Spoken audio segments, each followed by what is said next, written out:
Good morning and welcome to the University of Sydney's 2022 Info Day. And thank you for joining us here on USyd TV. My name is Airlie and I will be one of your co-hosts today. I'm studying a Bachelor of Science and Doctor of Medicine here at USyd, and I'm currently in my 5th year out of 7 years of study. So I'm well and truly across all things university life. I'm also not originally from Sydney, so I'm very familiar with all the feelings that come with moving to a new city for uni. Now over to my co-host, Danny. Thanks, Earlies. Thank you all for joining us bright and early today. My name is Danny, and I'm currently a 5th year student at the University of Sydney studying a Bachelor of Arts, Bachelor of Advanced Studies in the International Global Studies stream. Some of you may have seen me on one of USyd's TikTok accounts, ATAR TV. If you haven't, you're welcome to give us a follow and check us out. Thanks for that, Danny. We're now going to quickly take a moment to go over what's happening for Info Day and on USyd TV today. So today at Info Day, we have firstly our webinar hub, and that's programs covering all areas of the university. Secondly, we have USyd TV, which is right here. And the highlight of our program will be our live interviews with current students, so you can learn all about the USyd student experience.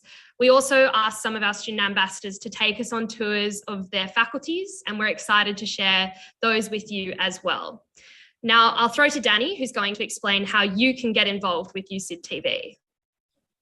Thanks, Early. We're going to be interviewing current students from around the university across all faculties. If you have any questions you'd like to ask, you can go to the Slido located below the USyd TV stream or on the Info Day website, or you can head to slido.com and enter the code #USydTV to join the USyd TV Q&A. That's all capital letters, USyd TV. Soon we'll be back, but first, let's start properly with an acknowledgement of country.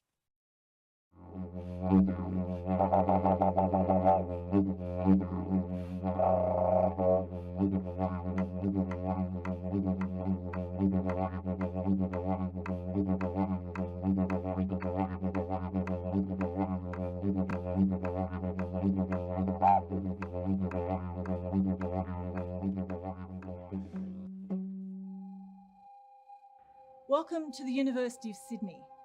I'm standing on Gadigal country, where the Gadi people have lived, have loved, and have educated and exchanged knowledge with others across this great nation of ours for tens of thousands of years. The University of Sydney's campuses and facilities are on the ancestral lands of peoples who have loved and known and nourished this land since the very beginning of time.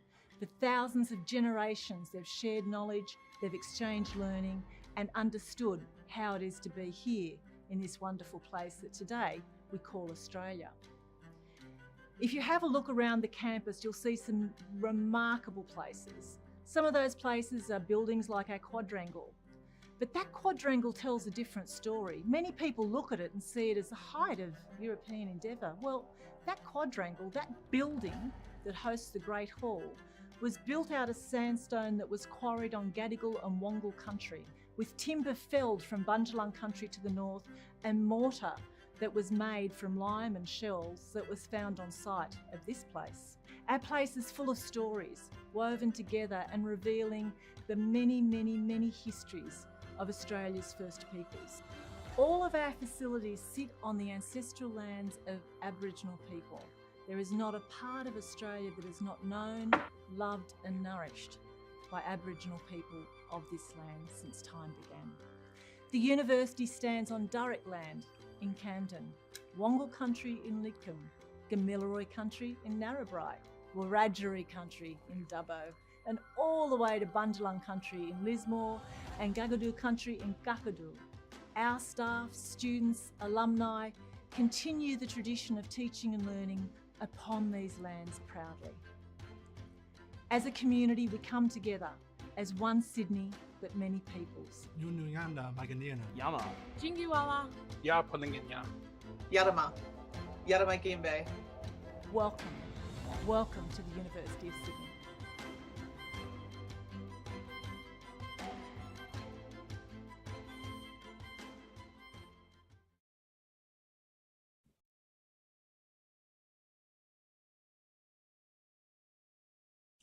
Welcome back, everyone. We're now heading into our segment on all things student life and what it's like to be a student at the University of Sydney outside of the classroom. I'm joined today by Prudence, President of the University of Sydney Union, otherwise known as USU. And we also have here with us Student Representative Council President Lauren Lancaster. Thanks for joining me, Prue. For those who don't know, what is the USU? Hi, thanks for having me. I'm coming in from Darawal country as well. So the USU is the oldest and largest student union in the country. So by student union, I refer to kind of the Oxford and Cambridge debating union, which is where we came from. And then we kind of evolved into this massive student organization who runs all of student life. So clubs and societies, parties, festivals, food outlets. We have a world-class debating team. We have so many opportunities for students to get involved in volunteering and leadership. Basically, the USU, or the union, is run by students like me. So we get elected every year, and then we sit on board for 2 years, and we have an internal election to choose the president. So we have incredible USU alumni, like the first Prime Minister of Australia was the USU president. We have Rhodes Scholars, we have High Court judges, and we have, Australian celebrities like Alicia Akin-Radburn, to all my Bachelorette fans out there. So yeah, it's 38,000 members have joined our USU, and it's really a way to make friends and to really make memories on campus. So definitely get involved with the USU next year. Amazing. Thanks for that, Prue. Lauren, can you tell us more about the SRC's role at USyd? Yeah, so the Student Representative Council, it's a little bit of a confusing kind of dichotomy with the USU. We are the undergraduate student union in terms of student advocacy and representation. And like all unions, we kind of act as the advocate and representative body for our membership, which is all undergrads at the University of Sydney. You automatically become a member when you start at the uni.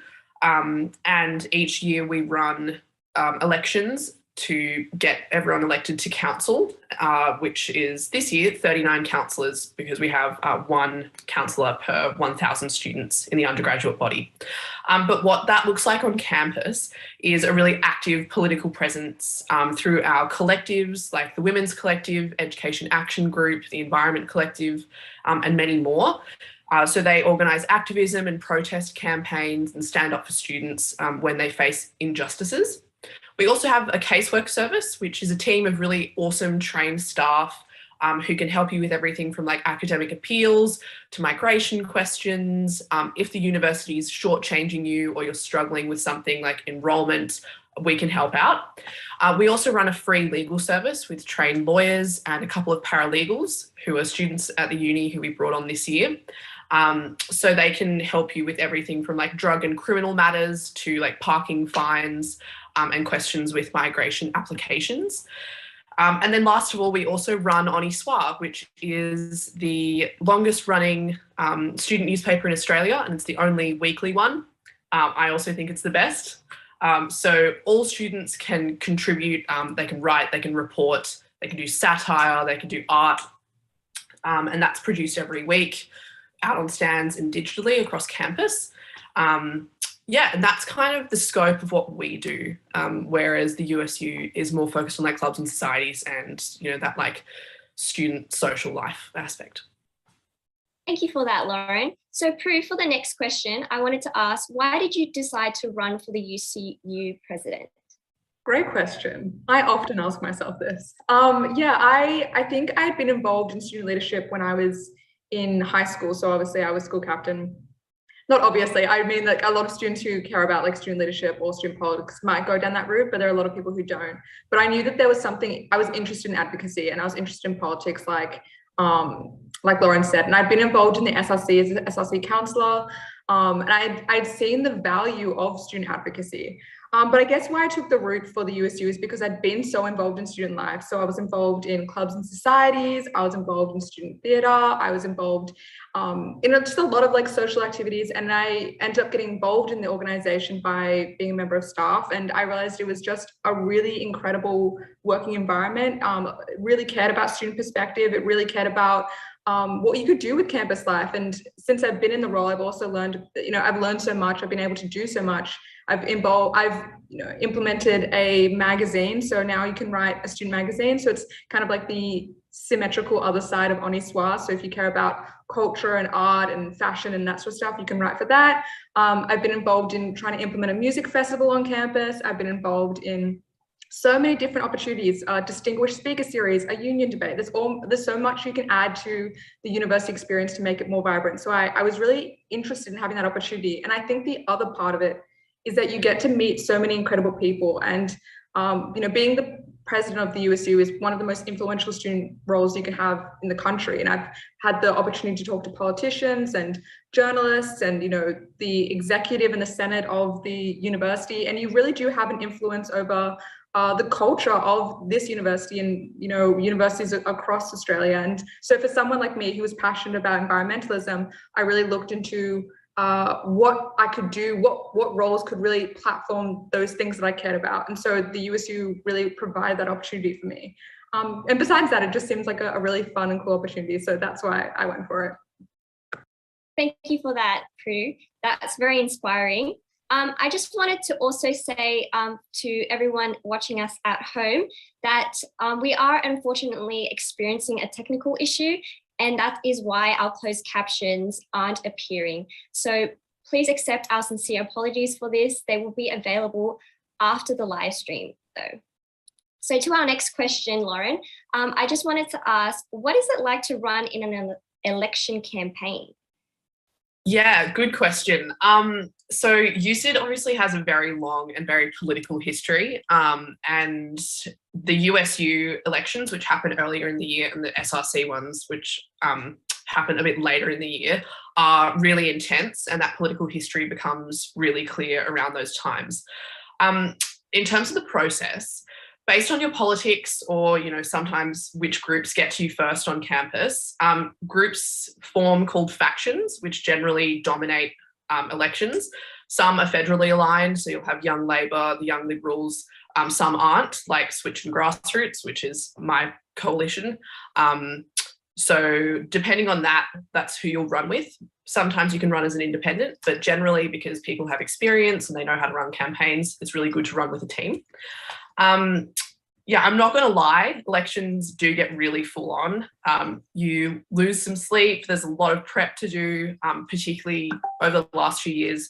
We've run our elections mostly online, so it's been a lot of social media campaigning. You have a lot of conversations. You talk to people in your tutorials and your lectures. You convince them of why your vision is the best. And yeah, but you know that you're working towards a vision for student life that is, aspirational. It doesn't accept the shortchanging of students by, government, by university management potentially. And in my opinion, you're trying to communicate that vision to students across the university campus, right? And what that means is that the people who campaign the hardest and who have the strongest vision are the ones who resonate with students the most. And that's why we kind of see that really exciting atmosphere develop around election times. But yeah, it is really intense. It's a lot of fun. So if you can get involved, I definitely encourage you to do that. Sounds amazing. And to just go off of that question and what your answer is, we just had a question. So is there any opportunities for mentoring if I am running in an election for the first time? What is the best way to garner support? Yeah, so the first thing I would say is, in terms of SRC, but also USU, get involved with clubs and societies and collectives, before you kind of want to run in an election, because those are where we do our best work. In terms of the SRC, our collectives are where all of student effort goes into. And that's where you can meet people who can sort of become your political mentor if you're interested in running for council. That's where I got my start. I was in the Environment Collective and Women's and a couple of other organising groups. But last year I was the Environment Officer after being a member of the collective. So it's really a great kind of stepping stone, I suppose, where you learn about the politics that are expected from people who run for council, where you can get more comfortable public speaking and developing your own politics. And then from there, you meet older people who have experience with elections, and they can kind of guide you if that's something that you're interested in. Thank you for that, Lauren. So for our last and final question towards Prue. So for those who are new to university life, what are some clubs and societies or any tips to get more involved in the student life at USyd?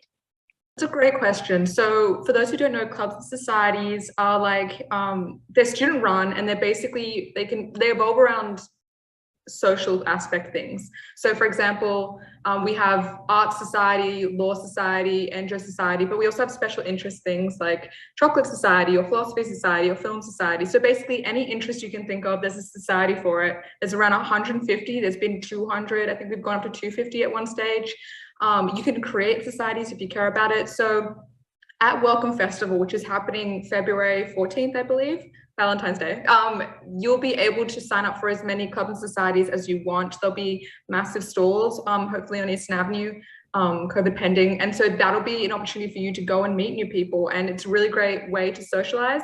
We'll also be having things like a Manning welcome party. So things like that, you can go and meet people. We'll be doing live music at Herman's and at Courtyard. So there's a lot of events going on where you really just have to put yourself out there and meet new people. And you'll see like Lauren and the SRC will be involved in that as well.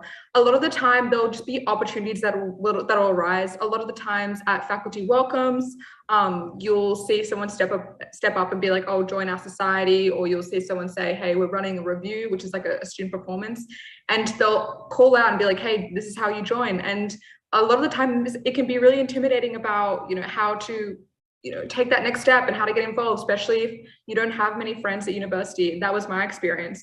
But really challenging yourself and saying yes to these opportunities can really change your experience. I remember in first year, I didn't really have a lot of friends. I didn't really talk to many people. I just kind of studied, and it was really boring. And then I reflected on the year in my second year, and I was like, wow, I really didn't do much with my first year. Like I got the grades I wanted, but I didn't really develop in the way that I wanted, like personally. And so really putting myself out there, I really got involved in law events and law parties and law camp. And then I got involved in student leadership roles and student ambassador roles. And like Lauren said, student politics. And that's how I met Lauren. And then suddenly Lauren and I are both running in elections together. And, it just really snowballs, and you can have a really vibrant student experience just by saying yes to that first opportunity where you meet like 10 other people. So my advice to you would be definitely try and say yes to the opportunities that arise next year, because this year actually, because there'll be so many.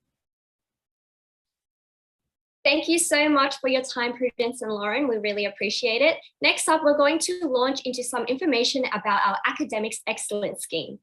And we're going to answer some of the questions and then present a video from UAC about preferencing.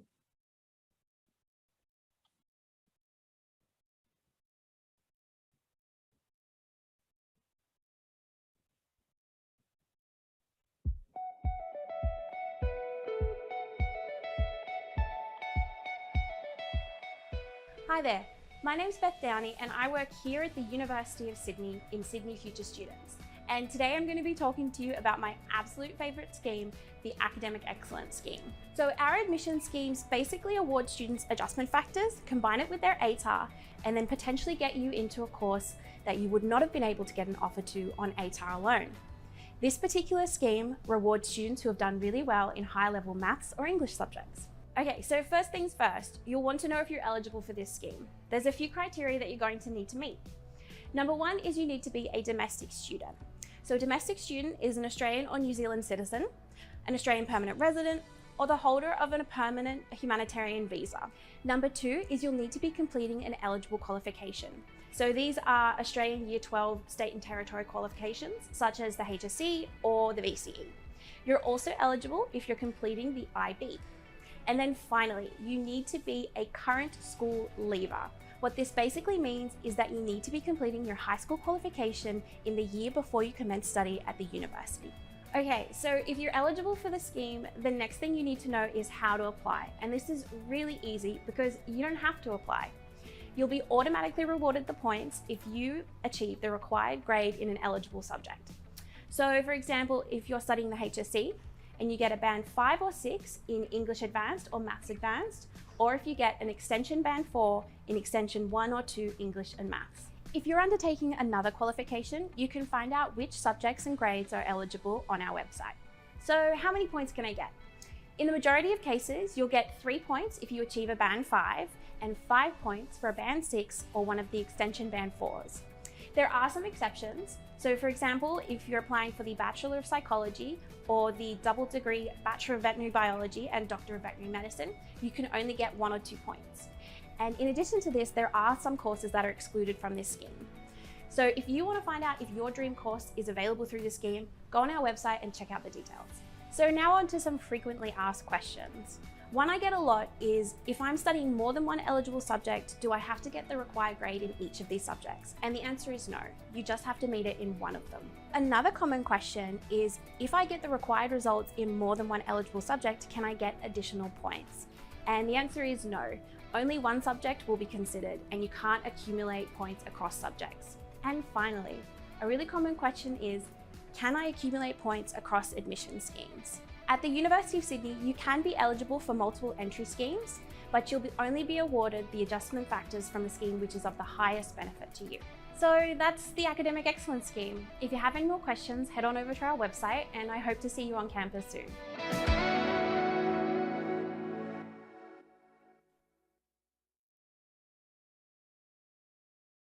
Welcome back, everyone. So Beth just talked in depth about our Academic Excellence Scheme. However, if you are a keen young student watching this live stream today or a parent with younger ones still to finish, we do also have many other admissions pathways available. Applications for these pathways close at varying times towards the end of the year prior to the year that you're going to commence. And some of these pathways include Gadigal, Early Offer E12, Broadway, Elite Athlete and Performer Scheme, and Creative Arts Special Admission Scheme. I may have missed some there, but please do go onto the website and have a look at all the admissions pathways available. Whilst these wonderful admissions pathway schemes have closed for semester 1 2022, make sure to check if you are eligible for the Academic Excellence Scheme based on your high school results. Again, reiterating what Beth said, you do not need to apply for the scheme. It's automatically awarded through UAC, but it's good to know if you are eligible for that one. If you do have any other questions about admissions pathways available at this time, such as transferring or portfolio submission, there's a webinar on adjustment factors and entry schemes just about to start now. But I'm going to head over to questions from Slido and see if there's any questions that you guys have about admissions pathways. So the first question I have here is, can I get adjustment factors for my results in both English and maths, or just one of those subject areas? So I think Beth answered this one well, but I will just repeat it to make sure we've all got it. You can only get up to a maximum of 5 points through the Academic Excellence Scheme. You can't get 5 for English and then 5 for maths. Also, in a similar vein, you can't stack an Academic Excellence Scheme adjustment factors on top of another admissions pathways adjustment factors. So the university will automatically award you the adjustment factors that are the maximum. So if you qualify for Broadway scheme, for example, and have received more than 5 points, that will be the one that will apply for your selection rank. The next question we have here is, if the course I want to apply for is not on the list for academic excellence, what happens next? Unfortunately, if the course isn't listed on the Academic Excellence Scheme website page as eligible, then you won't be receiving adjustment factors for your ATAR via the Academic Excellence Scheme for that course.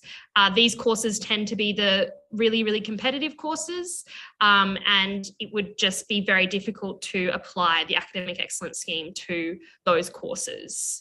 But don't fret if you haven't received the ATAR that you have dreamed of getting into your dream course. There are many other options to get into that dream course, like transferring. So as I mentioned, that webinar, if you are interested in transferring options, please head over there. Now, our good friends at UAC have sent through some information for you. So we'll watch that video and then we'll head into our first live interview with one of our education students. But please do remember to submit any education or social work questions in the Slido for them to answer live. Hi everyone, my name's Georgia and I'm a Community Engagement Officer at UAC. Congratulations on receiving your ATAR today. Today we'll be taking you through a few quick tips to help you manage your application now that you know what your ATAR is. So tip number 1, make sure that you have your dream course as your first preference within your UAC preference list. Tip number 2, keep in mind that you may be eligible to receive adjustment factors. Adjustment factors used to be called bonus points. Essentially, these are additional points which sit on top of your ATAR and increase your selection rank into particular courses at particular universities. So adjustment factors do not increase your ATAR, but they increase your selection rank into those courses within your UAC preference list. If you'd like to know more about adjustment factors or what types of adjustment factors you might be eligible to receive, or perhaps how many, please look at the UAC website for more information. Tip number 3, make sure that you have a backup plan. So make sure that you've done some research about the field of study that you're hoping to get an offer into, and you know what sort of other courses exist that might be a backup plan option for you. Perhaps this is a bachelor course that might have a lower selection rank requirement for you to receive an offer into. Tip number 4, make sure you have at least one course within your UAC preference list which the selection rank matches your ATAR. And tip number 5 is to remember that if you don't get an offer into your dream course, you can always work towards getting into this dream course later on in your university career. So this might be you get an offer into your backup plan, you study that course for 12 months, and after that time you can apply for an internal course transfer into your dream course. And finally, tip number 6. Make sure you change your preferences before the change of preference deadline, which is 11:59 p.m. tomorrow, the 21st of January. Good luck everyone. We hope you get an offer into your dream course. If you have any more questions, please check out our website. And if you have any questions about your ATAR or the ATAR calculation, please contact our ATAR Inquiry Centre. Thank you for watching.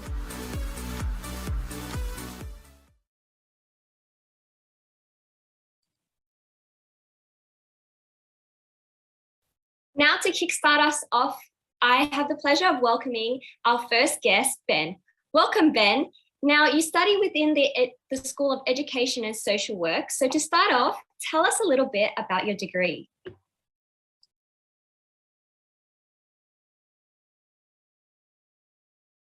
Oh, I think you're on mute, Ben. Good point.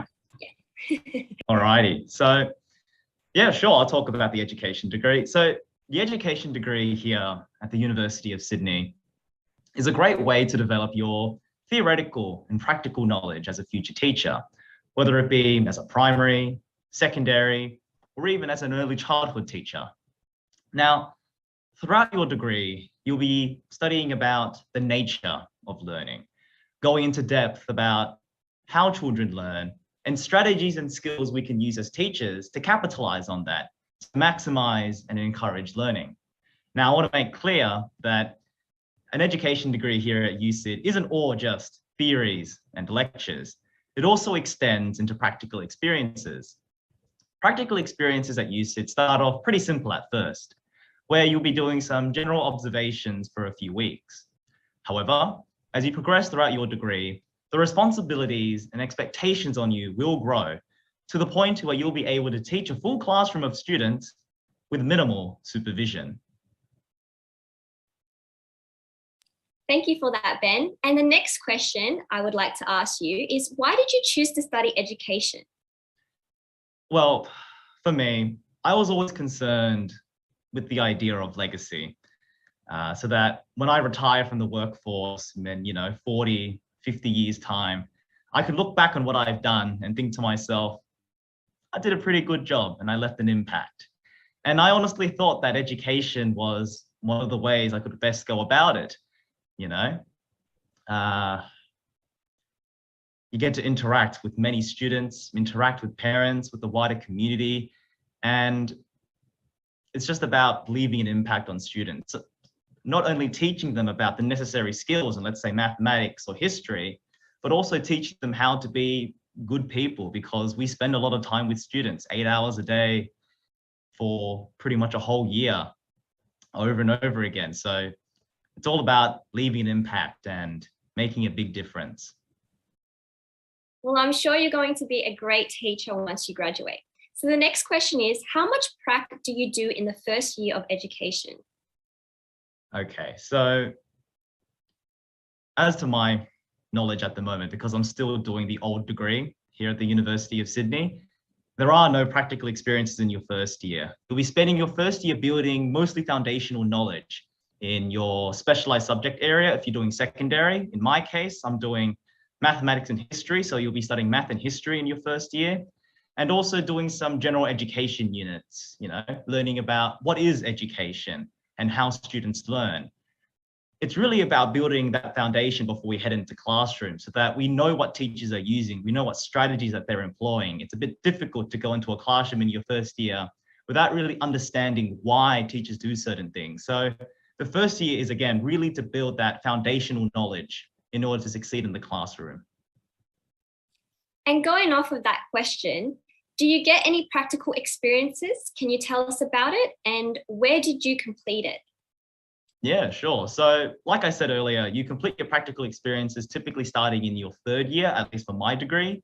Again, with the new Bachelor of Education Secondary and Bachelor of Education Primary being introduced, things may be a bit different. However, for my degree, which is a Bachelor of Secondary Education, as per the old course, practical start in your third year. So you'll be spending the first 2 years building a foundation.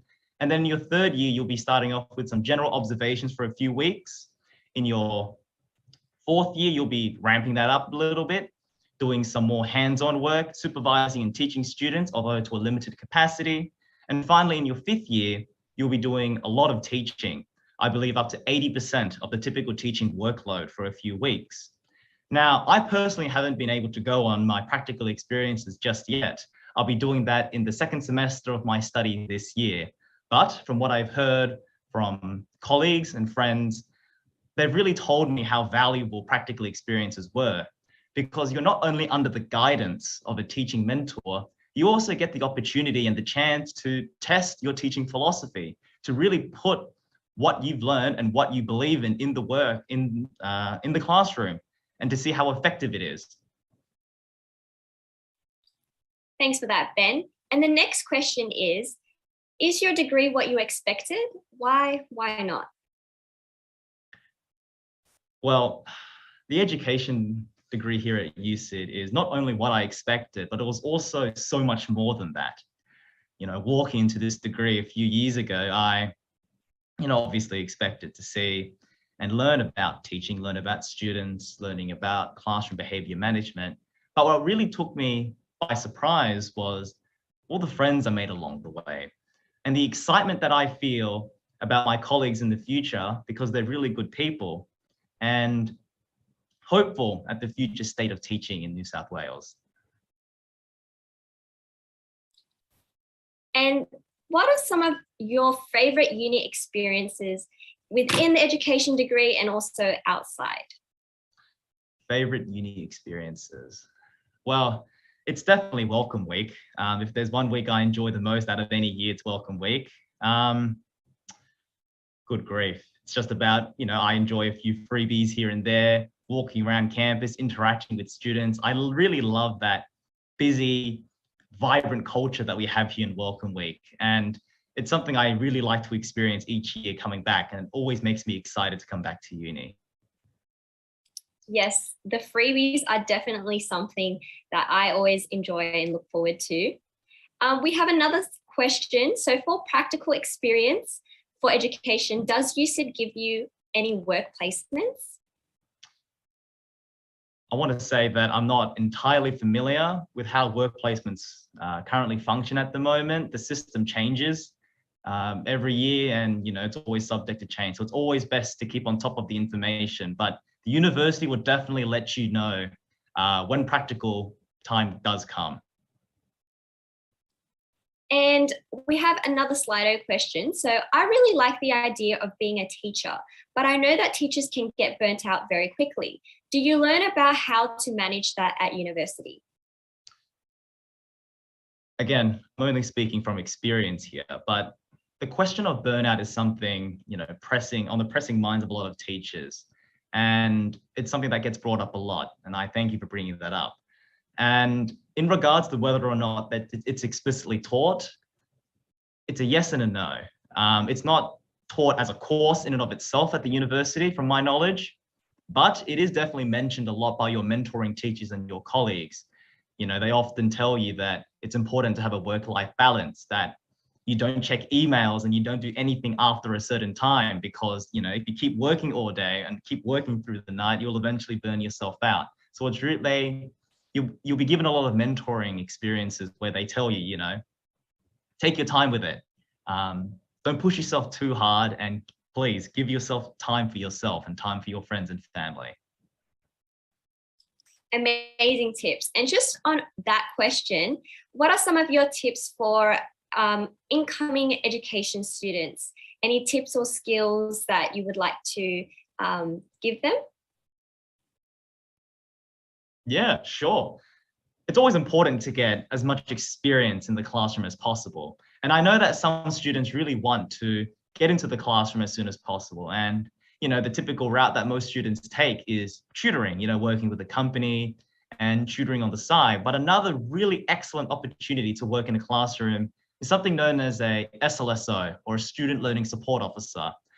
And this is actually run by the Department of Education. And you get to work in a public school, in a real classroom, interacting with students and also staff at the moment with, a variety of situations, whether it be disadvantaged students or just, working in small groups. Personally, for me, I really love working in the classroom in and of itself, because I get to experience what it's like to be in there, what the vibe is, as compared to just private tutoring or tutoring on the side. But again, that's my experience. I prefer to be in the classroom, and I personally really recommend students look up an SLSO position at their local high school or their local primary school if it's possible. Keep in mind that there could be some TAFE requirements to get in, or sometimes nothing at all. So be sure to contact them and ask if it's possible and if there's any available positions.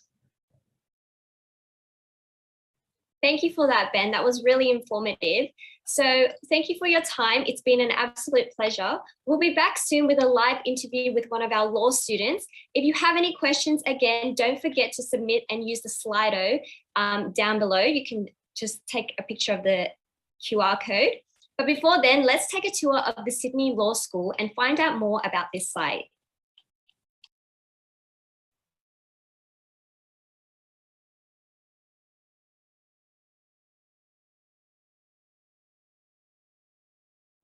Hi, my name is Nate. I'm in my 4th year of an Arts and Law degree at the University of Sydney.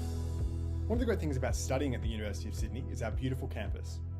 The Law Building is located on Eastern Avenue in the heart of main campus.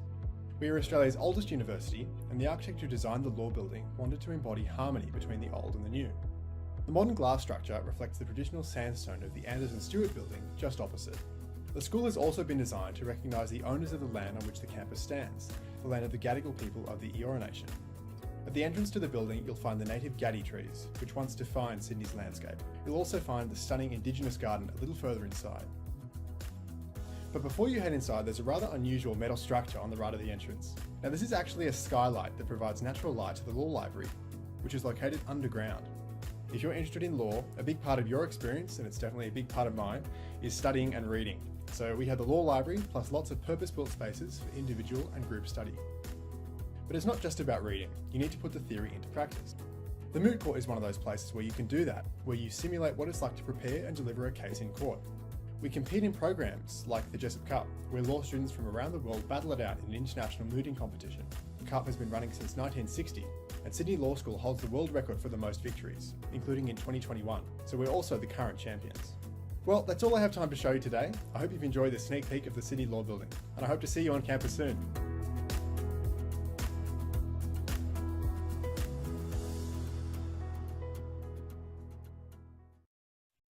Welcome back, everyone. I now have with me here V and Nate, who are two of our law school students at USyd. You've just seen Nate on the video. They represent two unique ways of studying law, but I'll let them talk a lot more about that now. Can we kick off with both of you telling us a bit about your degree, starting with V? Yeah, thank you. So my name is V and I'm a JD candidate. So I'm currently studying law, but at a postgraduate level. Before coming into law, I started off at Sydney Uni with studying a Bachelor of Health Sciences. So my pathway is a little bit different, where I went through a bachelor's degree of health sciences before moving into law, into the Juris Doctor program. Great, thanks V. And how about you, Nate? Tell us a bit about your degree. So I did come in straight from school. So I started in combined law. I'm doing arts law. So I've just finished my arts degree, and I actually extended my degree by doing an extra year of honours in my arts degree. So I'm doing that before this year, resuming my 2 final years of law. And I did that in philosophy. Awesome. And can you tell us a bit about why you chose to study arts with law? Yeah, I think personally the arts was something that I was probably more interested than the law when I started. So I enjoyed English at school, I did drama, I did music. So I thought doing an arts degree was definitely what I wanted to do. I also was conscious of the fact that I wanted a bit of employability and I wanted to sort of think really critically. And I thought that the law would be a nice complement to that. And in my experience, I think arts law is a really great way to get great breadth in your education, whereas if you do another combination, often you can get a really, really specialist knowledge in different areas. But with arts law, I think you get a real great understanding of how the world's put together. Thanks for that, Nate. I might move on to V now. You've mentioned the Juris Doctor. If you don't get into law or the Bachelor of Law straight away, what are your options? Yeah, so that's a really, really great question. And one that I know a lot of students will be asking, especially because law is so popular, and I can understand why it's so popular. So if you're coming out of high school and you don't get the 99 ATAR, it's not the end of the world. So one of the best things that you can do is look for something else that you're interested in doing. And at the time for when I finished high school, I was really interested in health. And that was more so because of my sporting background. So then what I ended up enrolling in was a Bachelor of Health Sciences, and then I went to the honours stream, and then I applied for the JD program. The JD program is essentially the same subjects that you'll study in the Bachelors of Laws, but it's done compressed. So in the Bachelors of Laws, what you'll do is you do a certain number of law subjects scattered throughout the 5 years, whereas JD, it's more of like a compressed version. So instead of it being scattered over the 5 years, you're doing it all within 3 years full-time. Or for those who are working full-time or part-time, they can study the JD in a part-time capacity, which lengthens the degree. So rather than it being 3 years, it ends up being 6. The reason why that suited me more was primarily because of my sporting commitments. So my sporting commitments in outrigger canoe paddling took me overseas quite a bit. And so I needed a flexible degree that would allow me to study something I was interested in, while also preparing me for what I was more interested in going into, which was law. So I think that was more so my approach. And then currently studying the JD program, I did my first 2 years part-time. And that was because I started playing rugby for the uni, and I'd also hit a number of injuries while doing so. So the flexibility of being able to move into part-time studies was really beneficial for me. So anyone that's, I guess, coming out of high school and they haven't gotten the ATAR, it's not the end of the world, because you've got an ATAR that will get you into a particular course. So my best advice then would be really do well in that undergraduate degree, study something you're interested in, because then that then puts you in a better position for competing for a place in the JD program. Amazing. Thanks for that, V. And it's really great to hear from a student that's had other commitments as well and has come into law from, a totally different background. Nate, I might shoot this one to you. What is the law community like at USyd? I'd say it's varied. So you get people who have no experience in law. I don't come from a family of lawyers or anything like that. So I had no experience with law, no idea what the law was. There's a lot of students like that. It's a very inclusive community. So there's people without experience in the law. There's people who have big legal families, whatever. It's a big melting pot. So there's people from all over the place. You get to mix with international students in your tutorials, which I found really, really interesting. And if you do study law at USyd, the Sydney Uni Law Society is something that you can get involved with. So I haven't been on the executive or anything like that, but SULS is great for meeting people. I met my partner at a SULS event, so it's really, it's just a way to sort of get involved socially as well as academically, because I think part of uni in general, I think, is learning socially just as much as it is academically. So, I think being able to mix with lots of different people is probably the best part about the sort of social aspect. Awesome. Thanks for that, Nate. And now, V, we've got a question from Slido. What areas of law can I specialise in? Well, generally when you're studying a JD, or this is how I've approached the understanding of that question, is that it prepares you generally to go into law. So you then can choose electives later on in your second and third year that allow you to specialise. So you don't come out, so to speak, like with a specialisation in law, you come out with a general understanding of law to which you then specialise later on. So it's kind of, if you compare it to medicine, because that's probably the most straightforward comparison, if someone's going through and they're studying a med degree, you don't automatically specialise in your medicine degree. So same thing happens in law. There are certain subjects that you can take that gives you more of an understanding of that particular area, but you don't come out as a specialist in that particular area of law. But you can choose certain electives that allow you to, I guess, so to speak, like have more of a focus area. Yeah, that's a great way of describing it. We might shoot that question that's just come through on Slido as well, tack that on for UV. I want to study human rights law and focus on Aboriginal and Torres Strait Islander issues. Is Sydney a good place for that? I think Sydney is a really great place if you're interested in looking at people who have made changes across the board, especially in the areas of law, just because of the type of people that have come through the law school and the type of people that it attracts. In particular for human rights law, I personally think it's a really great area. It's a really great institution to come to for the sole purpose that you are exposed to specialists in this area, and they're your lecturers and they're the people who you can gain access to. So for myself, I've taken up subjects that more so revolve around human rights law and Aboriginal and Torres Strait Islander issues. And we also do have opportunities to work with the Redfern Legal Centre. So if students are particularly interested in that, then they can apply the theory with the practice. And that's where our community ties really come into play. Awesome. Thanks for that, V. And always consider what you're pairing your law degree with if you are considering doing the double degree, because you can access subjects relevant to the other interests that you might be pairing with your law. All right, so we've got a question here about how do I get into law if I don't get the ATAR? I'll give that one to you, Nate. Lots of ways, in short. I think if I was in school and I could talk back to myself, I would say the ATAR really, in the long scheme of things, doesn't matter. And there are lots of ways to get into what you want. If I was coming in from school and law was my passion, but I didn't get the ATAR, lots of ways around it. A very common pathway is to transfer in.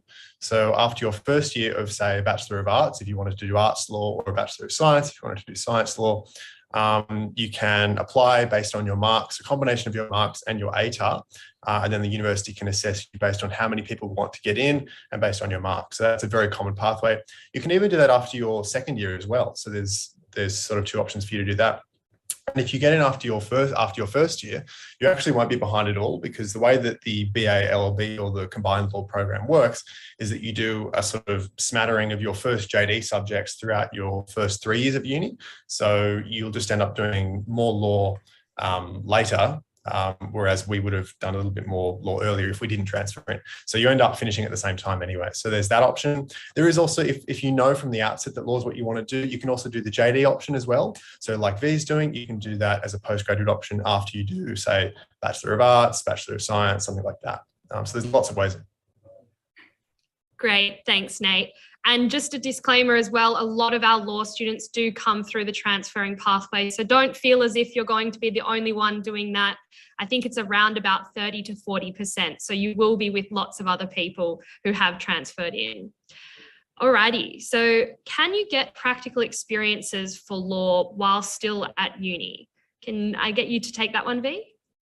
Yeah, I definitely think it's something that is a valid question to be asking, especially when you're looking into planning ahead for the next few years and law is something that you're interested in doing. A number of students do take up internships throughout their course of the degree. And that can start from summer internships, and these can be from anywhere from working in a legal firm or volunteering to then even working in other areas that aren't particularly law focused. So for example, I know a lot of students definitely want to go and work in do an internship in a law firm. That's amazing. You can start there. It is a competitive environment, but what they do always recommend is that students get a firm understanding of law first, like the foundations of law. So if you are looking to go down that route and you're coming through the JD program, you'll probably end up doing it around your second year, towards the end of your second year to third year.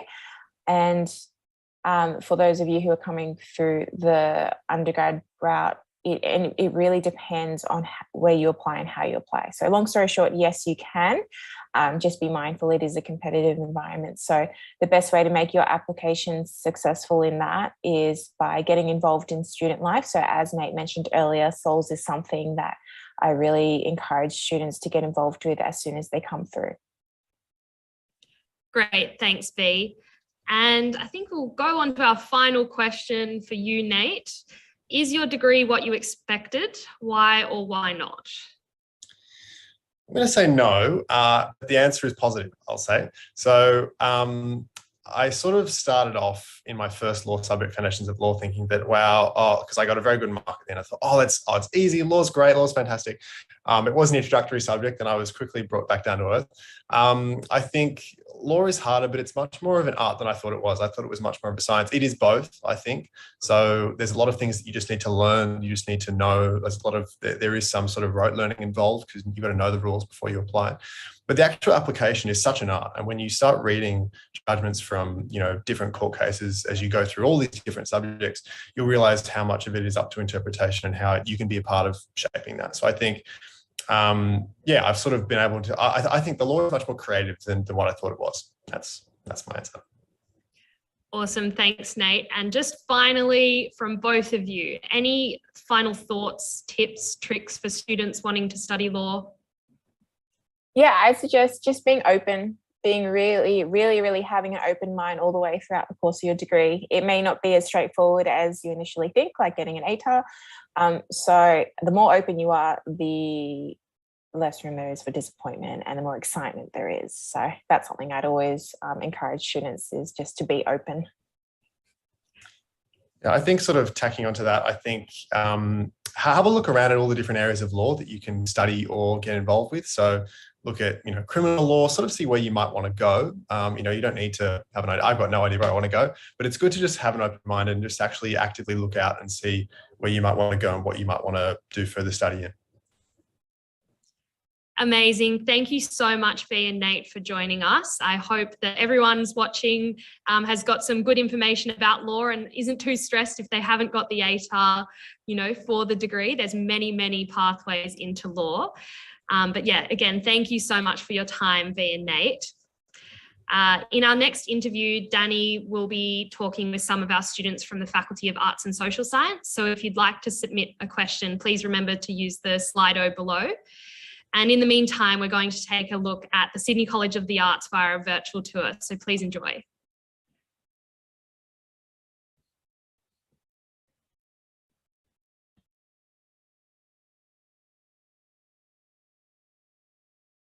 My name is Ali Johnsher and I'm currently completing my honours in a Bachelor of Visual Arts at Sydney College of the Arts.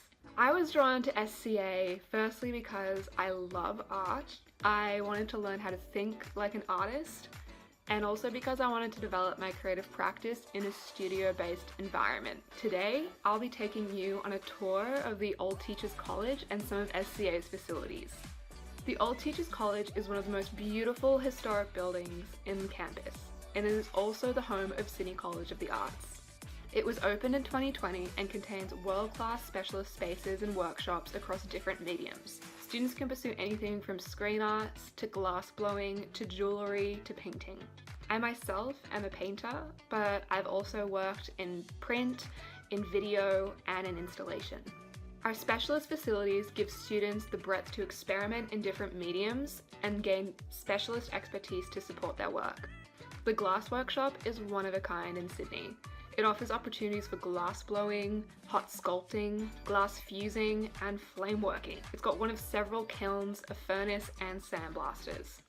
Our ceramic studio encourages individual expression using clay with 14 pottery wheels, kiln rooms, slip casting, and mold making facilities. It allows students to create technically accomplished and really impressive works. Our print and photo media studios use traditional and digital processes such as etching, screen printing, chemical photography, and the use of still and moving image. These are not just used by students, but also by our teachers and academics, many of whom are also practicing artists themselves. We hope to welcome you to campus soon and show you these incredible spaces in person, but until then, thank you so much for joining me, and I can't wait to see you at SCA next year. Bye.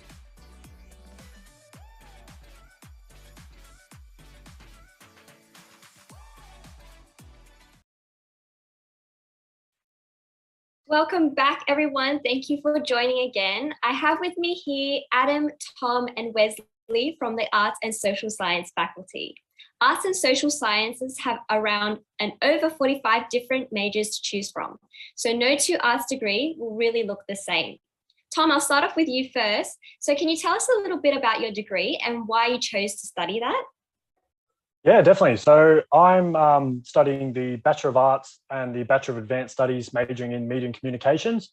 And my arts major is International Relations. So I've always been interested in media, but also wanted to kind of get a bit more diverse study in there as well. So the Advanced Studies option was really great for me, being able to study 2 majors, graduate with 2 degrees, but also still really specialize on the media stuff that I was super interested in. And the practical side of the media stream is really great. I'm really enjoying that at the moment. So yeah, it covers all the bases and still allows me to explore stuff outside the normal degree. Great, Tom. So next I'll turn over to Wesley. So what does your arts degree entail, Wesley? So at the moment, I wrapped up my arts degree a little while ago, but I also have a Master's of Teaching, which is basically the same as a Bachelor's in Education. When I did my arts degree, what it basically entailed were my 2 majors, so anthropology and history, but also a number of different electives that I really enjoyed studying. So these included English, business units, marketing units, international business and international relations units. And I think that was really useful in giving me the breadth that an arts degree is well known for. I'll also say that before I actually started my arts degree, I was a commerce student here at USyd. And the reason I switched over to an arts degree was because I preferred the study areas and all the subjects on offer. So if you are a student who is going into university, you've picked one degree and you've realized it's not for you and you want to switch to another, transfers are super easy. I'm a great example of a student who's transferred between different degrees. Another great thing about my arts degree, it's not just the content that I've been able to learn in lectures and in tutorials, but also my opportunities to join a number of extracurricular areas. So I've been a part of 180 Degrees Consulting, and that society is basically a small society within USyd and also within other universities where we help startups and charities and nonprofits solve a number of their business issues. What I loved about that organization was that as an art student, I thought I wouldn't be eligible or I thought I wouldn't be suitable because it's a business related degree. But I found that a lot of the critical thinking skills that I've learned from my degree and communication skills and teamwork skills were incredibly useful in an environment like that. And within an arts degree as well, you have so many different opportunities for exchange. I've been overseas twice, once to Beijing and once to Hong Kong. And they're both electives, but they also counted toward my degree. So as I was studying overseas, having a great time, they all counted toward my degree in the end. So an arts degree is super flexible. It's really what you make it. Danny, as you said, there are so many different pathways to complete an arts degree. There are thousands of different choices and you can really mix and match what you want. The great thing is about something like the shared pool is that you don't only have to do majors within arts. If you're interested in arts and you're interested in science, you could very easily major in English and arts and something like neuroscience within science. So it's definitely a degree that I would recommend and for everyone who's interested to look into. Most definitely. So I also am a FAS, or Faculty of Arts and Social Science student, and I can attest that there is a lot more flexibility in arts courses. In my own course, I'm minoring in languages, so I get to learn a lot of like different languages and dip my feet in linguistics, while also majoring in international relations. So I take a lot of government kind of units. So think of policy making and kind of international relations between different countries and communities and policies around international order. My next question will be to you, Adam. So you study economics, which is within the Faculty of Arts and Social Sciences. So tell us about your degree and why did you choose it? Yeah, so I'm doing a Bachelor of Economics and a Bachelor of Advanced Studies as well. So I get to do my two majors. I've got economics, and then I also have financial maths and statistics on the side. So it gives me sort of a good combination of skills and a really, I find a really diverse skill set that will hopefully make me quite employable at the end of my degree. With economics, you get to look really at small scale and large scale problems. So you get to have a real good understanding of how firms make their decisions, how business cycles work and things like that. And then also the larger interactions within an economy, sort of how policymakers make their decisions and how they interact with households and firms as well.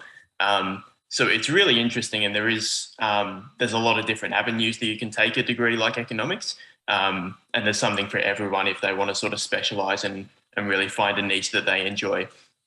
I chose my degree because of my high school economics teacher. Funnily enough, I chose economics for the HSC just because I needed another subject. I really wasn't sure what else to pick. I knew I could get some good notes off my sister, so I thought it might be a good subject to choose. Ended up absolutely loving it. So I thought, yeah, this is something I can see myself studying further and doing as a job in the future. So that sort of, that pointed me in the right direction. That sounds amazing, Adam. Thank you for that. So the next question I'll probably ask Tom. So where can an arts degree take me once I finish university? Yeah, so arts degrees are incredibly versatile in terms of where they can take you post-university. So there's loads of studies done about the degree that employers are most looking for is an arts degree, because arts degrees really teach you that critical thinking that's transferable across all workplaces. So, and even the interdisciplinary skills that you build in an arts degree, especially at Sydney, really teach you that problem solving, as well as the interpersonal skills that are really super essential in any chosen degree, any chosen career, sorry. Obviously, if you want to do something quite technical, you'll need a technical degree, but loads of employers in corporate world, in the public service, you look at the list of prime ministers who've had arts degrees and current parliamentarians who've got arts degrees. Arts degrees are the most incredibly versatile things, and really say to any employer that this person has great critical thinking, great interpersonal skills, and will be an enormous asset to any workplace. Thanks for that, Tom. So the next Slido question is, can I learn a language at university through an arts degree? So I might take this one. So I'm currently an arts student and I do minor in languages. So I take Japanese and I have been taking that for the duration of my course. So you can definitely take and learn a language while also doing an arts course. So for the next question, I'll shoot it to Wesley. So what's the difference between picking majors and minors in my arts degree? So this one's quite straightforward if you know how the degree is set up. So basically every student who enters university at Sydney, they'll do 8 subjects each year. So there are 2 semesters each year, and in each semester you do 4 subjects for a total of 8. So basically a major requires you to do 8 different subjects related to your major across the length of your degree, whereas a minor requires you to do 6 different subjects across the length of your degree. So for example, as a history student, I majored in history. So from my first, second, and third years, I did 8 different subjects within history, and that was the same case with anthropology. Had I wanted to pick up an additional minor, if I had the space, I would have minored in English, and I would have picked 6 subjects from my first year through to my third year. So basically majors and minors are quite similar. The main difference is with a minor, you do fewer subjects than you do with a major. Thanks for that, Wesley. So I'll shoot the next question to you, Adam. So what career or job do you want to do after uni? Yeah, it's a great question. Something that I am still figuring out myself. I'm heading into the last year of my degree, so I'm going to be on the lookout for maybe some graduate placement opportunities to sort of see where I might head. I've never been the sort of person who's had a really set plan of what I wanted to do post high school or post university, but there are plenty of opportunities in both the public and the private sector. I know a lot of people with economics degrees go into policy making, some go into finance and banking. I personally think there's going to be a real push towards economic forecasting in the near future, with everything that we've seen around COVID and the impacts that that's had on the economy. I think governments and businesses alike are going to place a real importance on knowing what the future holds for them. And so econometricians who can use their skills to try and figure out what might be coming up next, I think that's going to be really valuable. Yeah, definitely. So Tom, for the next question, I wanted to ask if there were any practical experiences that you can get doing an arts degree. Absolutely. Practical experiences are easily the most enjoyable units I've had so far in my degree, particularly if you choose to study the media and communication stream. So for example, last year, I did a unit on radio and podcasting, which is incredibly, you get to use all the equipment that the university provides for you, and including the use of the university's podcasting studio, which is fully set up like a professional radio studio with all kinds of microphones and technology. And you use that just to complete your essentially everyday university assignments. So it's really good to get that kind of hands-on experience in as close to a real life scenario as possible. The university is great at offering us students loads of opportunities to get their hands on equipment, whether that be for media or even for things like political analysis, to conduct surveys and things like that.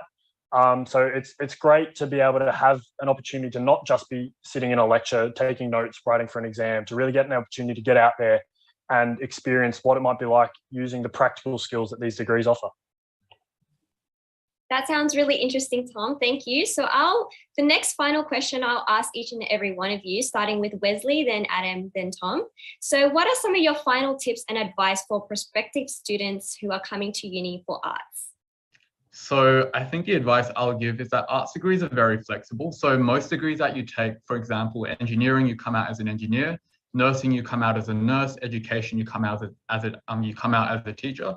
Whereas within an arts degree, there isn't a specific career that you come out with. So for example, as a history major, you don't necessarily have to come out as a historian if you don't want to be a historian. So the best piece of advice I can give to most art students is that, number one, pick what you enjoy. So pick the major that you do want to study, but also throughout the 3 years or 4 years, depending if you're doing the advanced studies degree, really think about what you're interested in and how you can apply your skills. Those 3 or 4 years is your best opportunity to try out every different industry, take on different placements, take on different internships. So by the time you graduate with your arts degree, you know exactly what industry you want to work for, you have the experiences under your belt, and you're ready to go. Thanks for that, Wesley. So I think we're going to wrap it up. So thank you so much for your time, Adam, Wesley, and Tom. Next up, we'll be talking with some students from engineering and computer science. Make sure to submit your questions via the Slido if you have any burning questions for engineering. But first, our engineering student ambassador, Joey, is going to show us around the new engineering and technology site.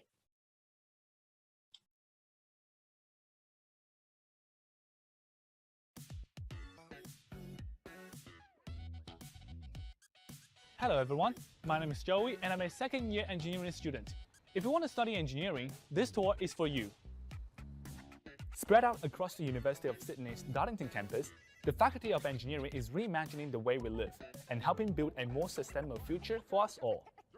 That's why we've invested over $200 million into our new engineering and technology precinct to help researchers and students do just that.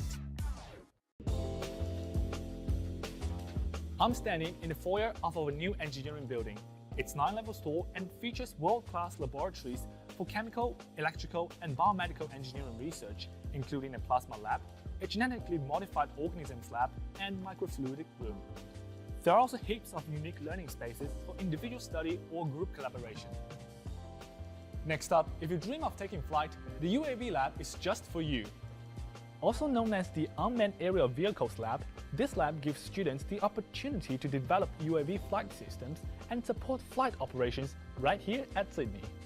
The university also has its very own Boeing 707 motion flight simulator. Within the AMME building, there's also the technology to support UAV flight experiments with OptiTrack motion capture cameras.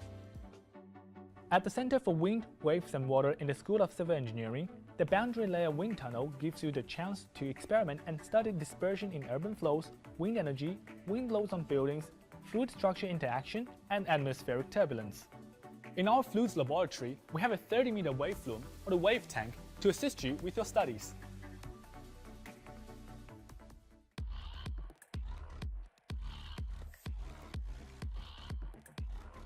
Within the School of Aerospace, Mechanical and Mechatronics Engineering, there are endless possibilities to create and learn.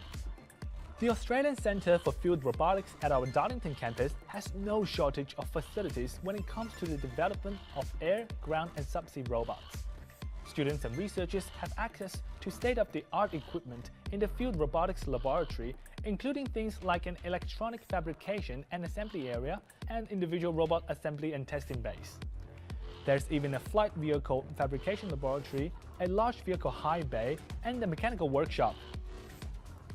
Our biomedical lab supports research and education when it comes to the latest biomedical devices. The Implantable Bionics and Electroceuticals Laboratory is a state-of-the-art facility for applied research in sensory and motor rehabilitation. Being a part of the biomedical school gives you a real chance to make a lasting impact and help people with these conditions from across the country. Finally, the Sir William Tyree Power Engineering Laboratory is hands-on when it comes to the teaching of power engineering. It features the only power system simulator in a New South Wales university and a high voltage cage, allowing you to work on professional standard equipment using methods seen in the real world and industrial environments. Thank you so much for joining me. I hope you have enjoyed the journey.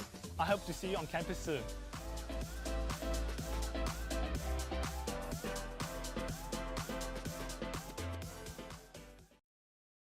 Alrighty, welcome back to USyd TV.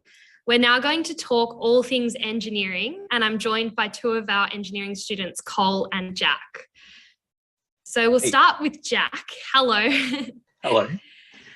You study mechanical engineering under the space engineering stream, all a big mouthful. Can you tell us a bit about that degree? Yeah, I can. So I really like it. It's this great combination of mechanical engineering, and that's what you do for the vast majority of the time. But there's the specialization of space engineering. So in doing this degree, you get to do the fundamental physics, which is what I really enjoy about engineering and what I kind of picked the degree for initially. But you're able to apply that in this really unique way to the space environment, which I'm really passionate about. So using kind of those fundamental knowledge about thermodynamics and propagation in media, failure, all those sorts of really cool things, and applying that directly to the space environment, which is awesome. It's a lot of fun. There's a lot of really unique problems you get to deal with.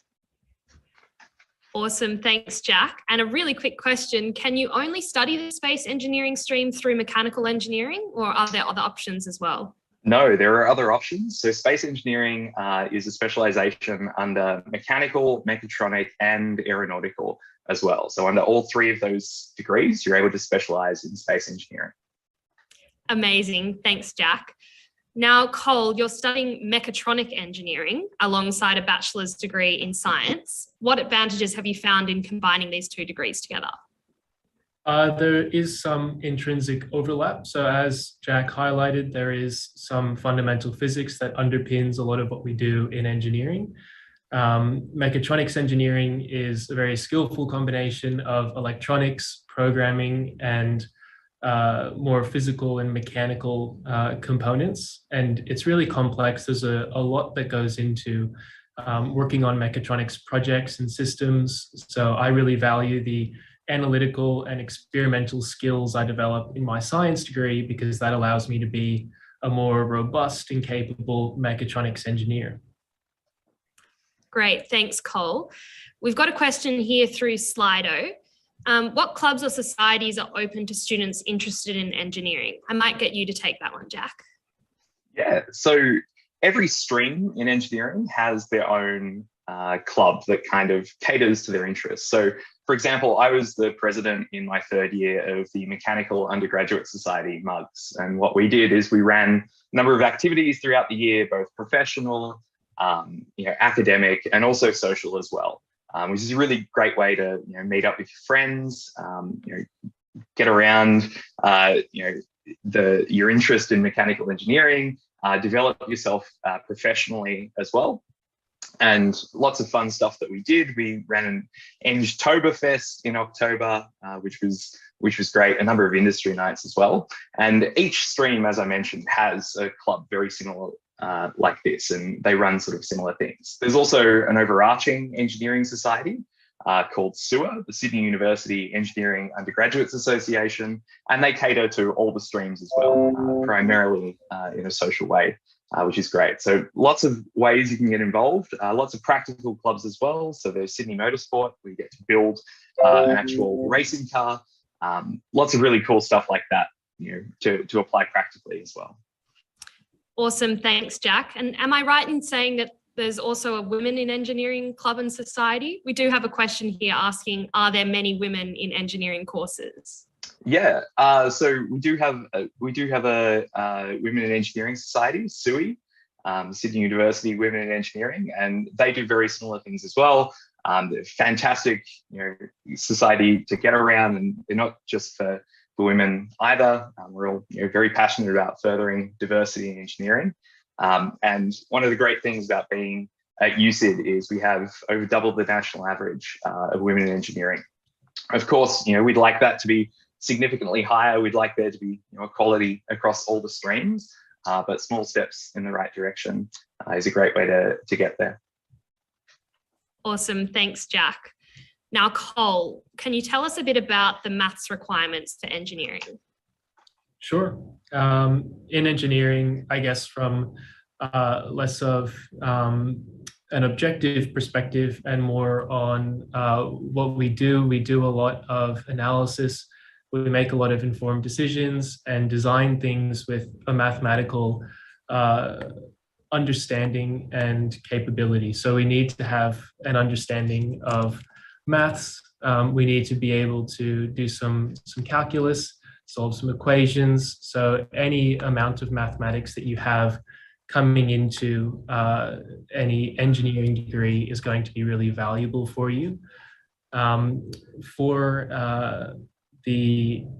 To get into the degree, you need to have done advanced maths in HSC as a requirement.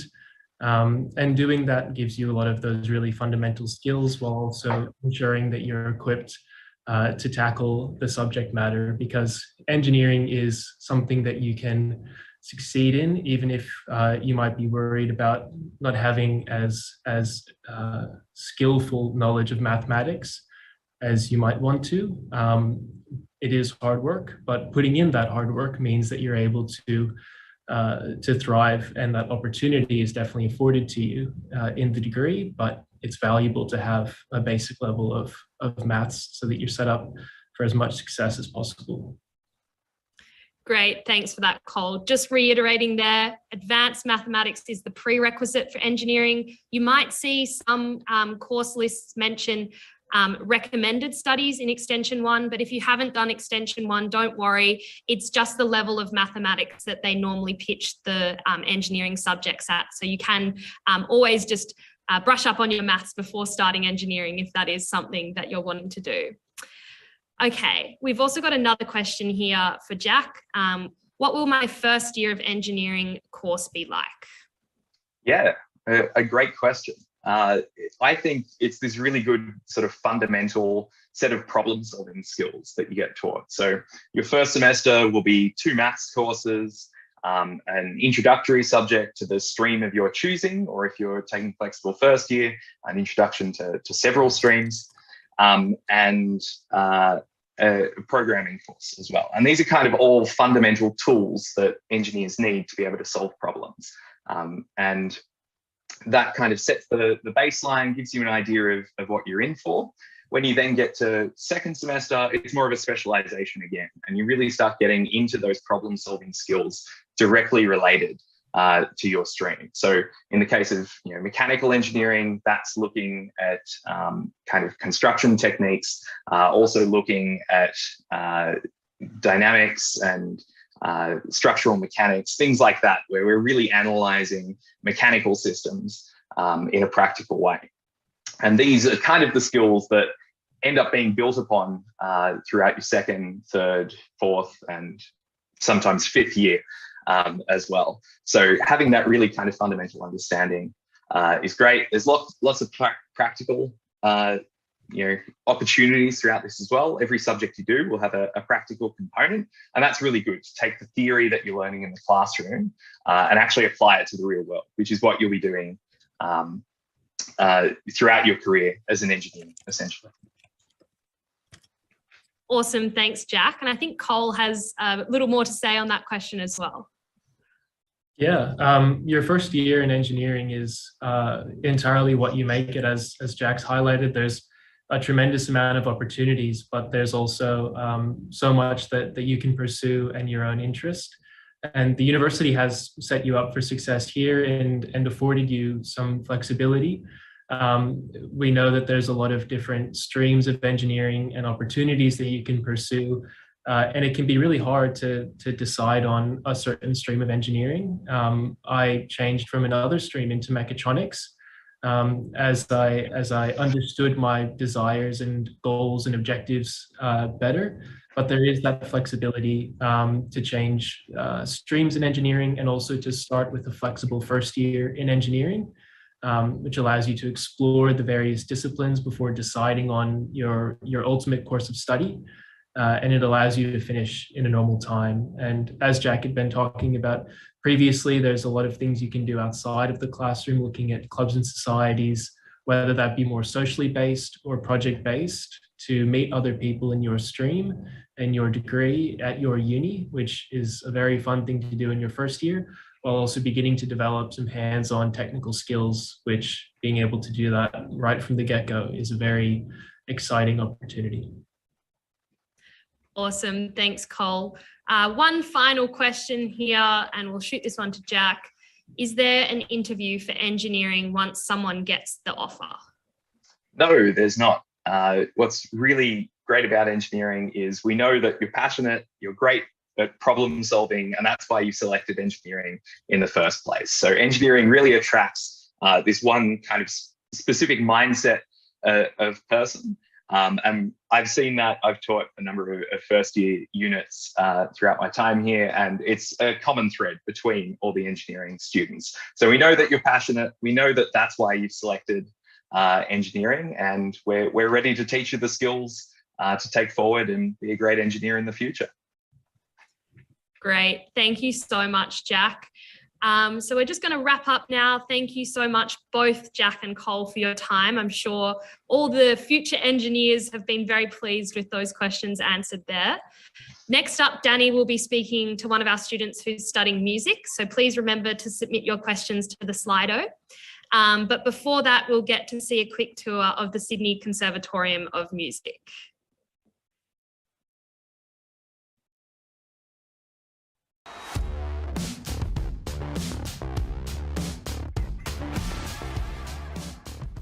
Hi, I'm Chris and I'm a current student of the Sydney Conservatorium of Music.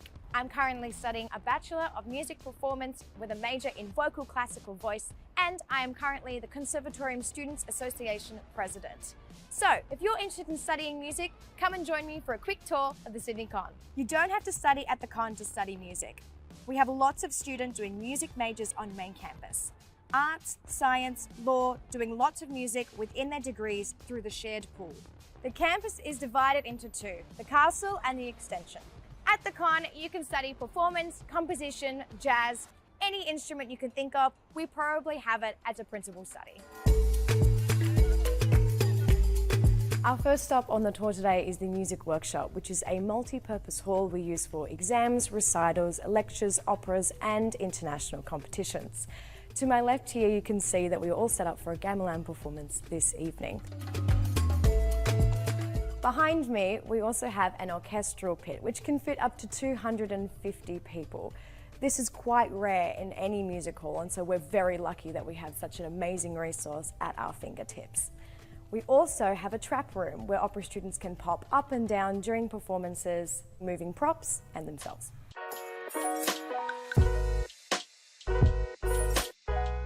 We're now in one of our amazing recording studios where students have access to a full range of musical software including Sibelius, Logic Pro and Ableton. You don't just have to study performance here. You can major in digital music, composition for creative industries or contemporary music practice, just to name a few. The Music Cafe is a great place for casual concerts and events, and you'll often hear our fabulous jazz big bands. You can also come and grab a bite to eat and a cup of coffee here with friends in your break. Now we're in the jazz corridor, and this is one of our amazing jazz ensemble rooms. If you choose to study jazz here at the Con, you'll find that your degree will be focused on improvised music, ensemble work, big band, and of course, repertoire development. Check it out.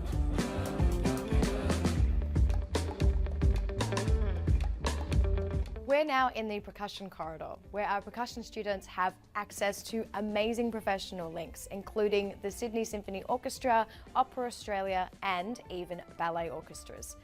Fun fact, we have approximately 9 full-size drum kits here at the Con, and even one on main campus. Another really cool space at the Conservatorium are our 2 recital halls, which can fit up to 115 people and have the best acoustics in the building.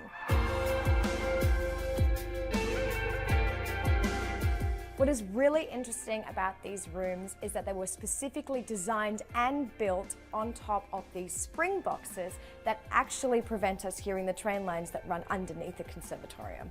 Another fun fact is that each hall has a minimum of 2 grand pianos, which could be a combination of a Fazioli, a Steinway, a Yamaha, or a Bosendorfer. This is the magnificent Verbruggen Hall, which is our main performance venue here at the Con, and if you become a student with us, you will definitely get the opportunity to perform here. It seats over 530 people and is actually situated on the original site of the castle stables. Over here, you can see the beautiful stained glass windows, which actually used to be boarded up when we did our opera productions here, but now can be seen in their full musical glory. Behind me is our fabulous organ we got from New Zealand centuries ago, and we also have a piano lift here which stores all of our instruments beneath the stage in a 24/7 air-conditioned room. Thank you all so much for joining me today on our tour of the Sydney Conservatorium of Music, and I hope to see you all on campus very soon. Bye!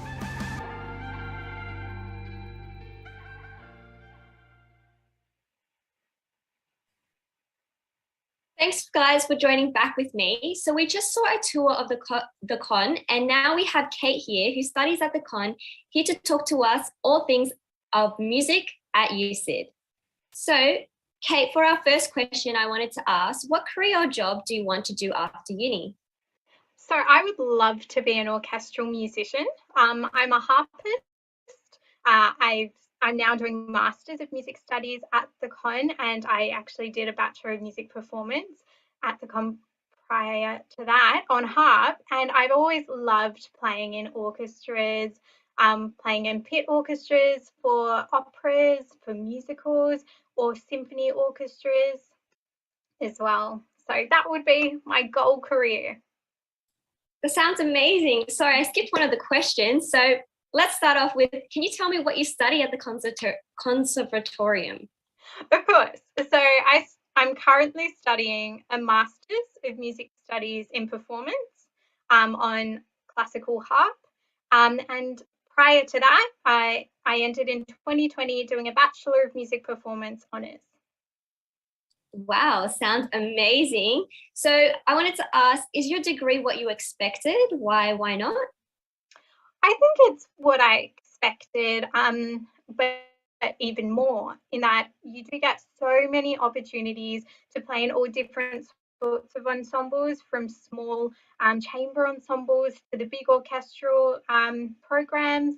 There's some more modern things as well. I've played on some friends' EPs in their contemporary music programs, even though I play a very classical instrument, played in some jazz ensembles, but the level of teaching is so high. And when you're applying to the con, that's kind of what you have an idea of, that you want to learn from the very best, and you get there and that's what happens. So it's met my expectations and a little bit more. Yeah. The next question is, what career opportunities are available through the music degree at USyd? So there are so many career opportunities available. Music is not a very small little pathway for you. So I want to be a performing musician, but people can be composers for screen, for digital music, or they can be jazz performers, they can be music teachers. So we have a great Bachelor of Music Education program where you leave as accredited music educators. Lots of people get jobs out of the con from the different tracks that they do. You can be musicologists, and so that's where you write about music, so music journalists as well. So all of these different facets of music. You can also then become like event organizers, because you have an understanding of the creative industries behind it. So music is a very broad pathway. Yeah, it sounds like the world is your oyster, with music at the con. And another Slido question. So any tips for what makes a great audition for music? Yes, so lots of preparation.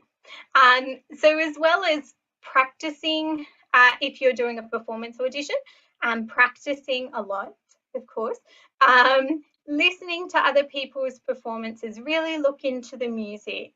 And when you're doing an audition, we want to see that you love it.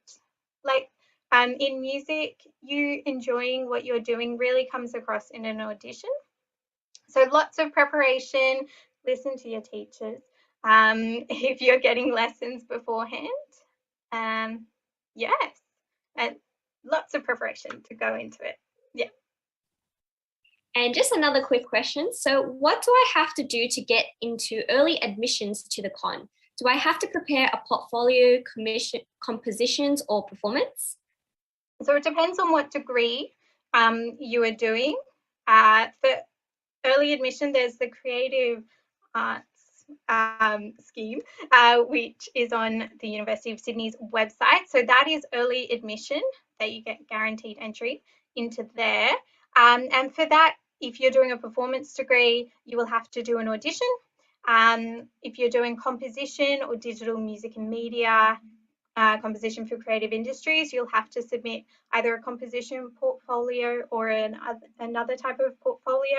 For contemporary music, you have to do auditions, and education does have interviews, and some of the other degrees do. So there are definitely extra requirements than just your ATAR. So all of this information is on the Sydney Conservatorium of Music and University of Sydney websites. Thank you so much for your time today, Kate. It was lovely. Next up, Early will be talking to her fellow medicine students and health students after a quick video which might help you decide which health degree is the right one for you.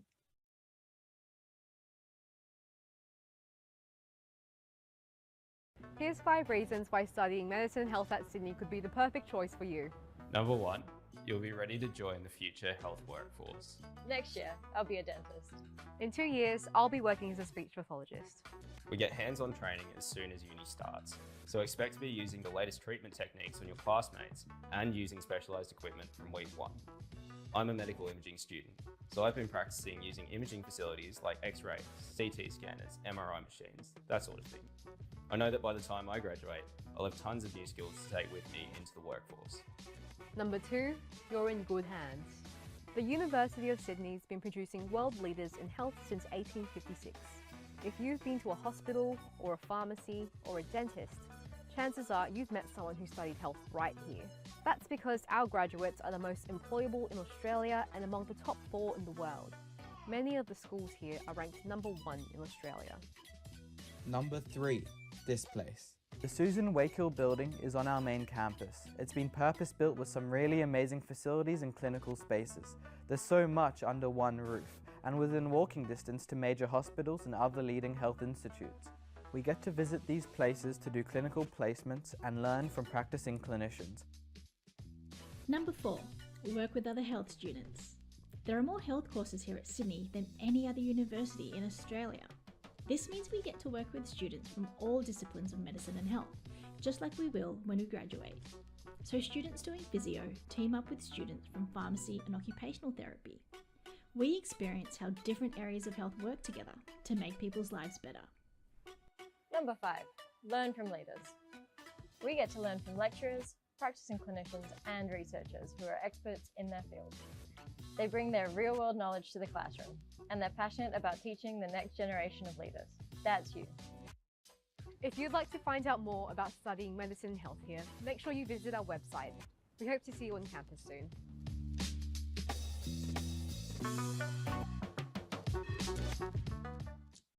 Alrighty, welcome back everyone.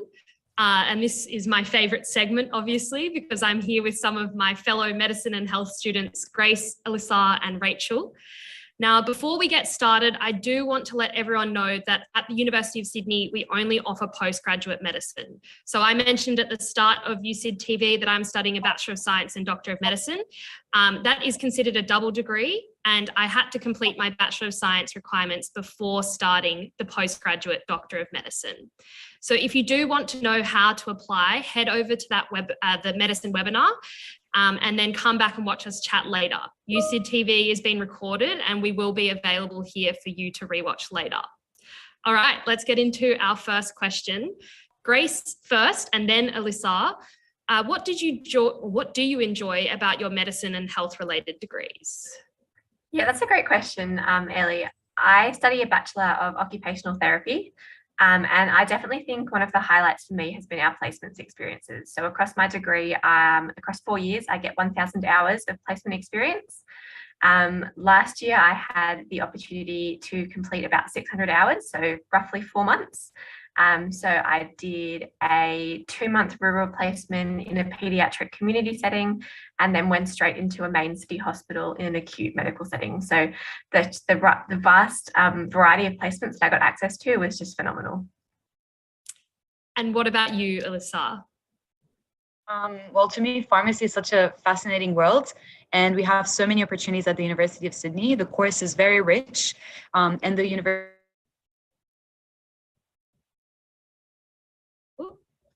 I'm not sure if it's just my internet, but I think Alyssa might have dropped out there. So yeah, I think what I can echo there with what Grace was saying, and as well as what Alyssa was saying, the placements are the main part of our medicine and health degrees, and they're so, so diverse.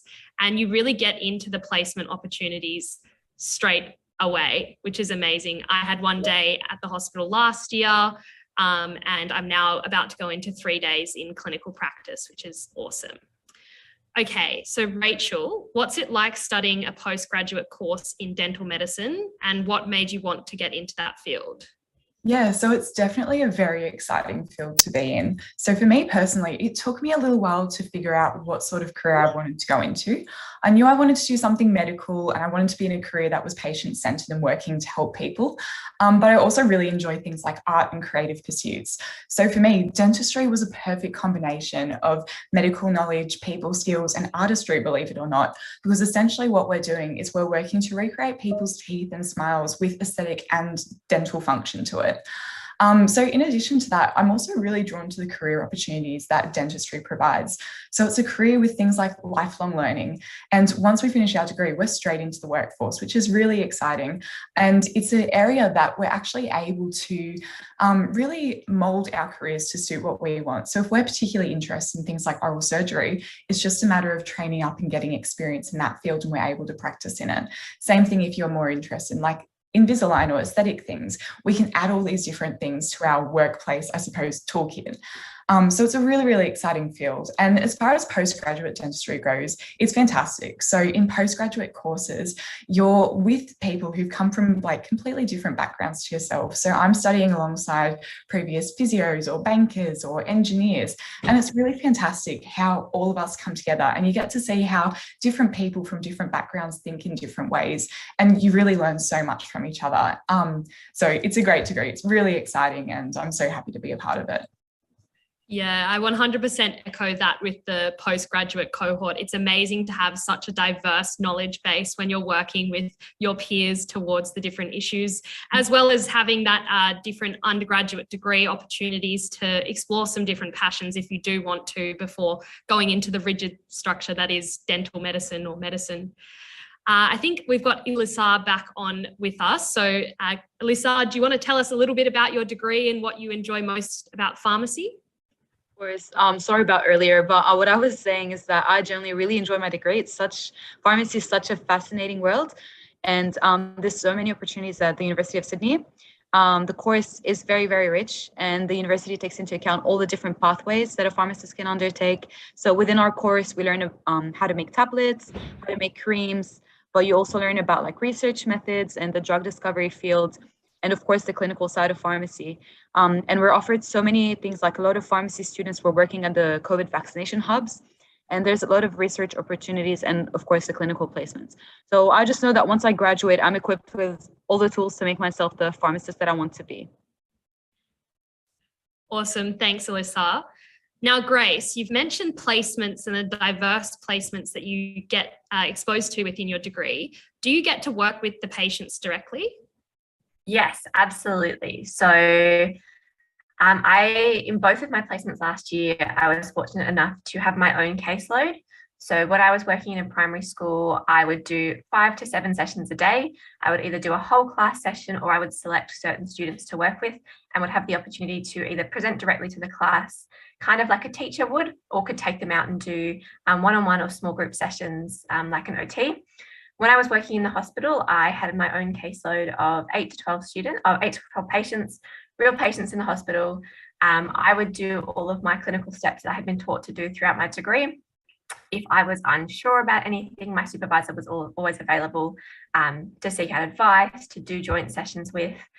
I also often did joint sessions with the physiotherapist on my ward. So that was a really great learning experience to have that kind of multidisciplinary experience that I hadn't received in other placements. But I definitely was able to start with my patients from the beginning to the end of their journey by myself with the support of my supervisor. That's awesome. Yeah, it's a pretty special experience being a student and on placement interacting directly with patients. I remember my first day in clinical school, I walked into the ward and we were with the doctor, but they said, go on, talk to the patient. And it was crazy to be, so young, but still already in it, talking with patients directly. I'm going to ask Rachel now, is your degree what you expected? Why or why not? Oh, it's a great question. I think perhaps going into this course, I felt like I'd done all the research in the world and knew exactly what the degree had to throw at me. But it was so much more than I expected. It's such a busy degree, and I think I didn't expect the amount of content and clinical experience that we get into the degree. So basically from day one, we're learning how to drill, and we've got almost like a color by number, but for drilling. And so I don't think I expected to sort of be thrown into that clinical environment so soon. So that definitely took me by surprise.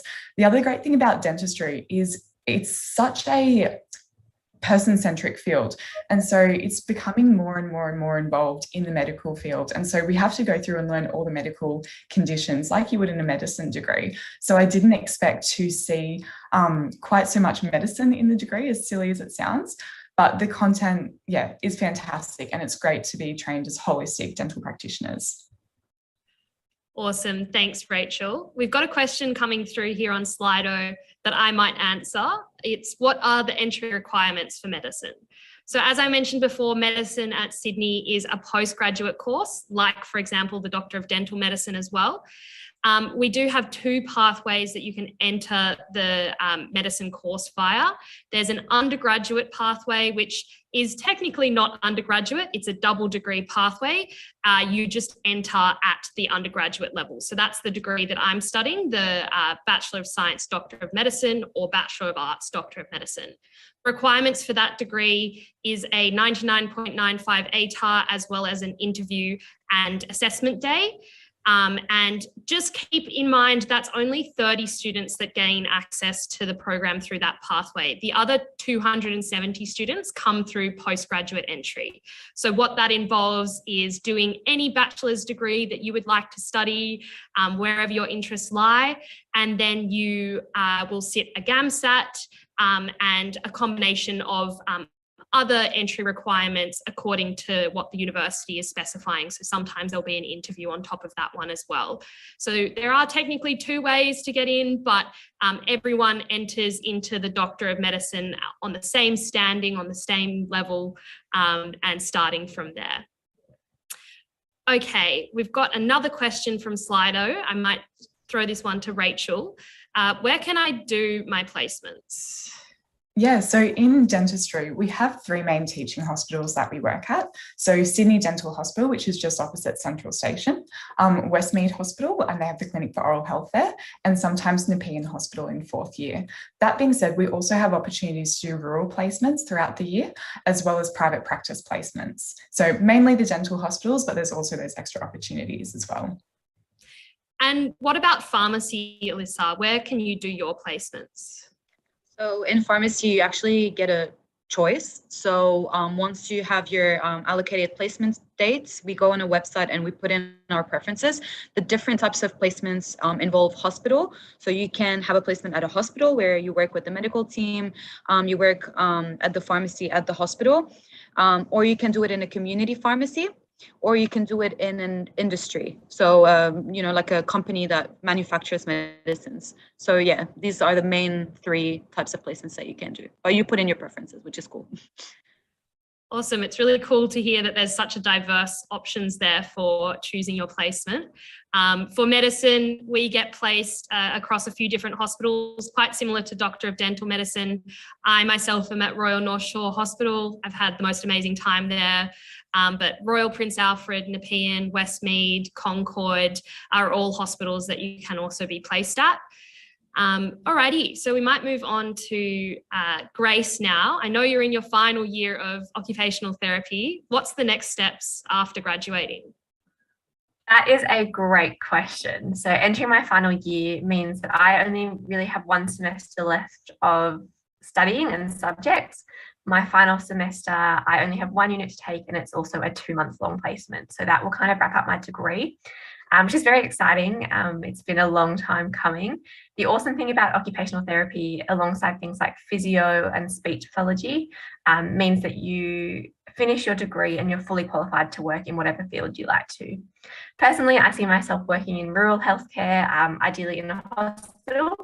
So that's where I will be applying to, but there's lots of options in private practice and city as well. Awesome. Thanks, Grace. And just finally, what about you, Alyssa? What are the next steps after graduating? So in pharmacy, after you graduate from your Bachelor of Pharmacy, you have to do a year of registration, which is an internship. Either, it depends where you want to do your internship. And at the end, you pass your board exam and you're a registered pharmacist. And hopefully after that, I'm thinking of doing a PhD, hopefully in drug discovery, which is a field I'm very interested in. But there's so many different pathways also that you can do as a pharmacist. Awesome. Thank you so much for your time, Grace, Alyssa, and Rachel. That was awesome. Our next interview will be with our science students, and I'll be back for that one as well. But first, we'll show you a virtual tour of some of our science facilities.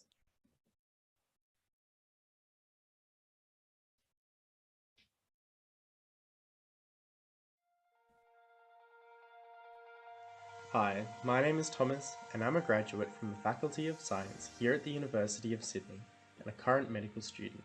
I chose to study a science degree here because of our innovative learning spaces, world-class professors, and the interdisciplinary learning approach. I am joining you from my home on Gadigal country, and today I will be showing you around some of our fantastic facilities we have here at the University of Sydney. First up is the brand new Life, Earth and Environmental Sciences building, home to some of the many science labs we have on campus.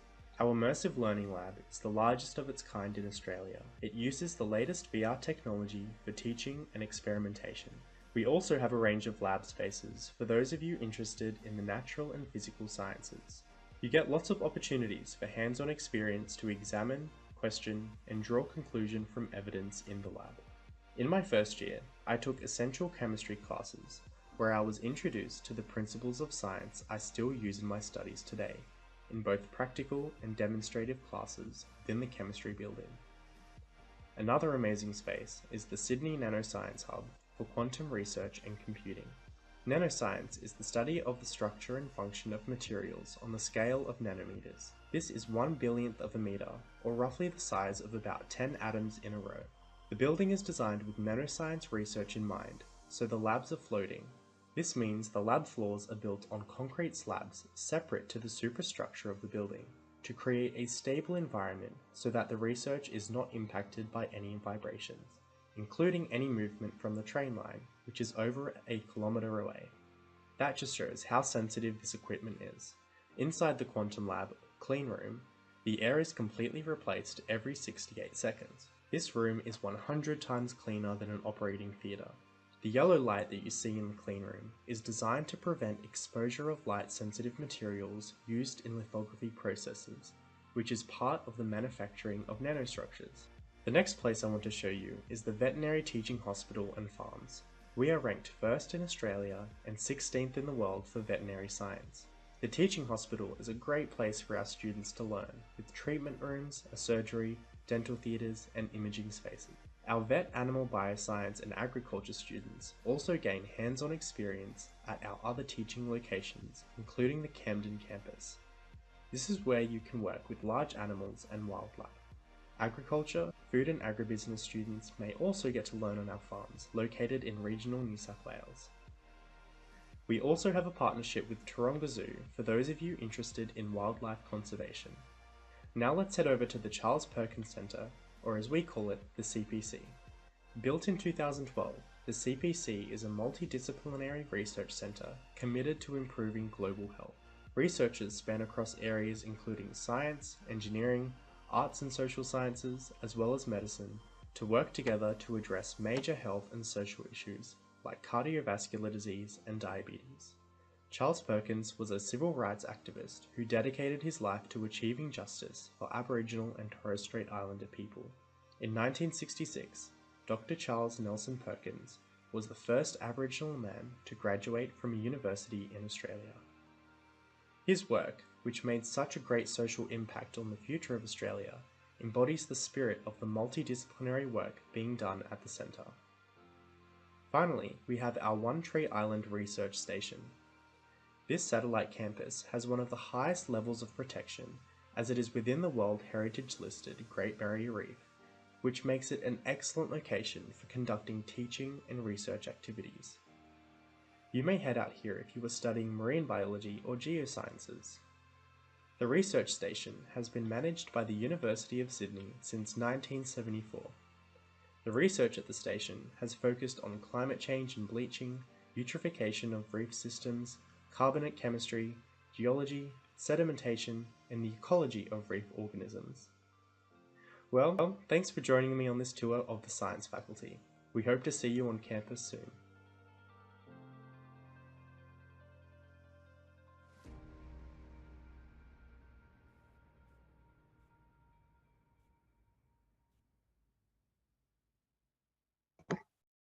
Welcome back to USyd TV, everyone. And I'm back again talking science. So we have here with us Tiana and Gemma, who are completing their respective degrees in science law and veterinary biology / Doctor of Veterinary Medicine. Starting off with Tiana, could you explain to us why you decided to do this combination of science law at USyd? Well, it was pretty simple. I liked both science and law, so I thought, why not do both? I really like, in terms of science, animal biotechnology, genetics, that's agriculture, that's really where I fit in terms of science. But also law. I found law policy and especially how it intersects with the scientific industry and field really, really interesting. And I was really lucky that USyd was able to offer me the flexibility of both these degrees while not compromising on the value of the Bachelor of Science experience. That's really great to hear. I know science law is quite a rare one, so it's really good to have you on here talking about that experience. What about you, Gemma? Can you please give some insight as to what it's like studying your degree? And follow up there, what did you do to give yourself the best chance of being accepted into that course? For sure. So the course is amazing. It gives you the ability to choose electives during your first 2 years of the degree. So I picked electives like bioethics, the math subjects, and a cellular biology subject. And this allowed me to kind of study things that are kind of outside of the veterinary science degree to understand like bigger picture ideas. The other thing that's great about it is that you get to do the first 2 years doing basic science subjects. So you get to really solidify your basic understanding of science before you go into the in-depth kind of veterinary medicine, veterinary professional subjects, which is what I'm going into this year. And to really do my best to get into the subject, into the degree, I made sure that I had all my references in. I had done some work experience in the RSPCA, really getting those work experiences to make sure that when you put your application, it's really strong. Awesome. Yeah. Thanks, Gemma. And just for those watching on, if you're not familiar with entrance into the double degree veterinary biology, Doctor of Veterinary Medicine, it's a course that is both ATAR as well as a written statement. So that's what Gemma was talking about there, with having that work experience and references there to put in her statement of intent. Okay, so I might just talk really briefly about my experience in science. So I studied anatomy and histology and immunology and pathology. I don't even think I knew what some of those words meant before starting science. Obviously in high school, you're very familiar with the biology, chemistry and physics, but when you study science at uni, the world is your oyster. There are so many options available to you. And also, echoing what Gemma was saying, you start out with the very core level of science. So you do some more biology and chemistry, and then you slowly narrow in towards your majors. What's great about that is that you don't necessarily have to decide straight away what major you want to go into. So for my degree, I originally had 2 totally separate majors. And then after my first year of science, went, okay, nope, I don't think those majors are for me. I'm going to switch over. And because the core sciences were the prerequisite courses for all of my majors that I was interested in, I was able to do that within second year, which is really great. Okay, so moving on to a question from Slido, and we might direct this one to Tiana. What kind of careers are there if I do a science degree?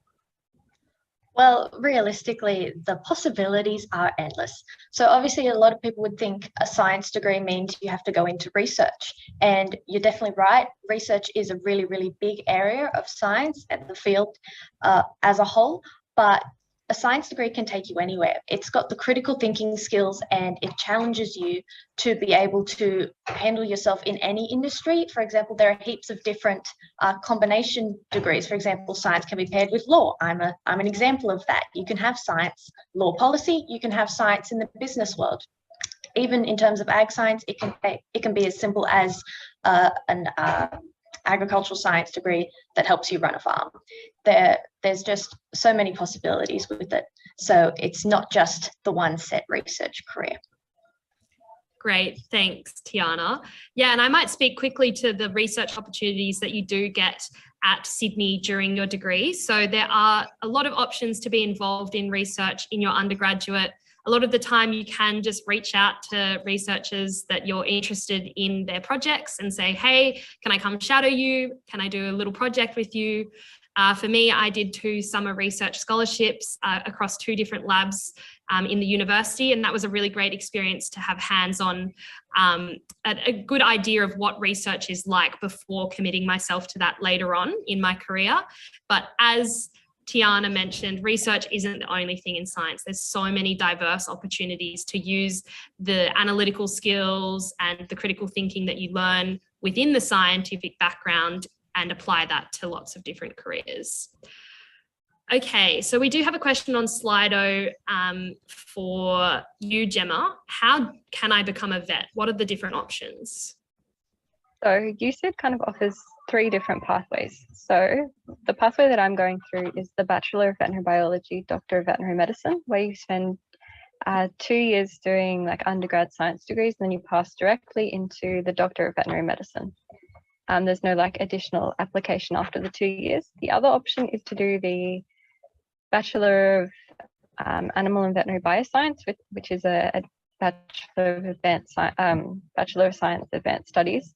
It's a 4-year degree, 3 years of undergrad, and then a year of honours or advanced coursework.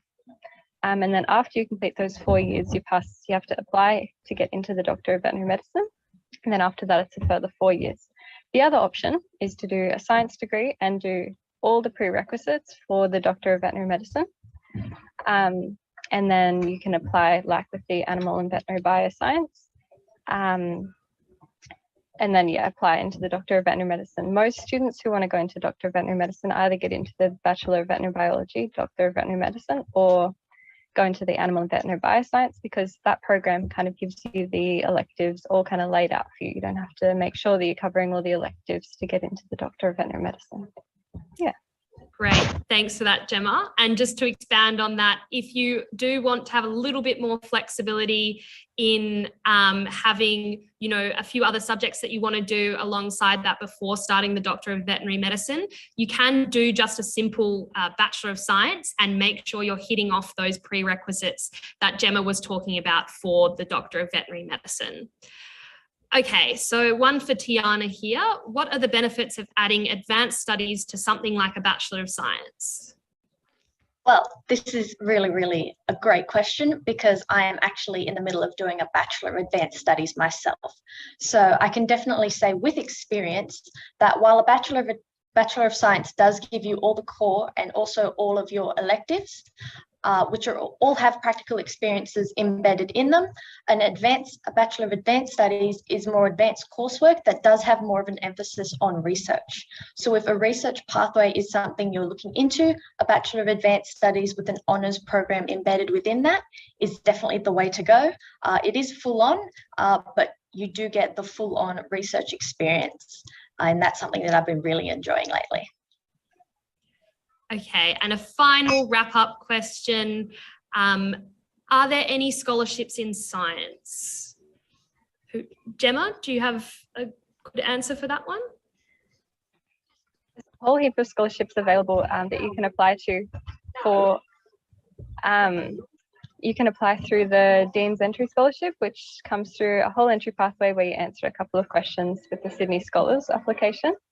And then you get placed into whichever science scholarship is more applicable. And then depending on the degree, I know there's scholarships for agriculture and every other major that you're going into. Depending on your background, where you come from, there's regional and advantage, disadvantage scholarships as well.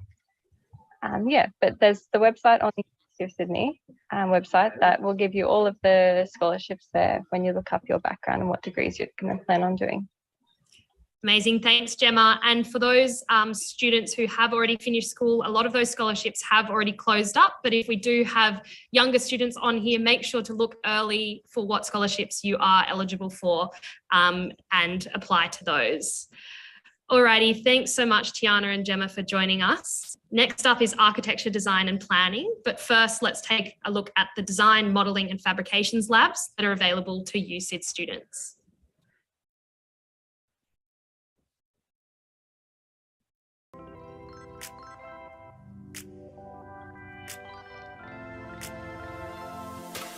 Hi, my name is Ruby and I am currently a third-year student studying the Bachelor of Design and Architecture at the University of Sydney. Today, I'll be taking you guys on a tour of our one-of-a-kind Design, Modelling and Fabrication Labs, otherwise known as the DMAF Lab. It is basically a space where students in the ADP faculty will be able to create their designs and make them into a built fruition. You're able to explore your creative side while also developing your technical skills. If you are interested in architecture, design or planning, come along and follow me for this tour. In the this lab, you'll get the opportunity to learn about and get hands-on with 3D printing, a technology that is currently reshaping, designing and prototyping. Behind me, we have our 3D printer farm, which works 24/7 to manufacture your designs, models, and anything you can really think of. You can even send in your designs from home for printing, and it'll be ready to pick up in the morning the next day. Some of our most popular machines are our laser cutters. These machines work in 2D and cut materials like wood, cardboard and plastics. Laser cutters work by directing an output of a high power laser, most commonly through optics. The focused laser beam is directed at the material, which then either melts, burns or vaporizes away, leaving an edge with a high quality surface finish. The advantages of using laser cutting over mechanical cutting is that you'll be able to get precise and intricate cuts, which may be key to your design. Now let's have a look at one of our 5 KUKA robot arms that we have here at the DMAF lab. These demonstrate the novel design and fabrication techniques that you can use within production. Developing skill sets that adopt traditional craftsmanship as well as current state-of-the-art technologies such as a robotic fabrication plays an important role for design practice and its related industries. Exposing our students to these processes allows us to shape future generations and the creative uses of robotics. We really encourage students to look at the parts of the design process and see what is key for humans to do and what other parts can be aided or improved by technology.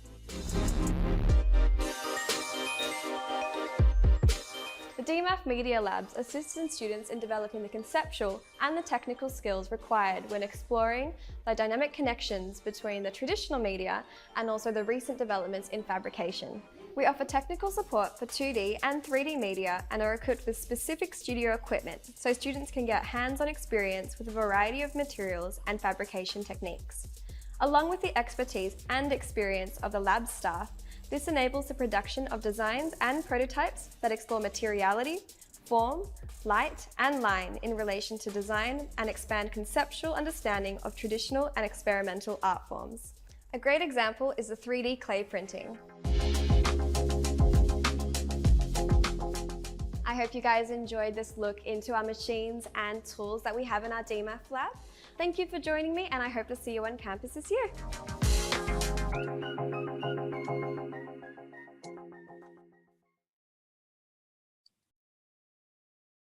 Welcome back to USyd TV. I have with me here Meredith and Sydney, who are studying Architecture and Environment and Design Computing Advanced Studies, respectively.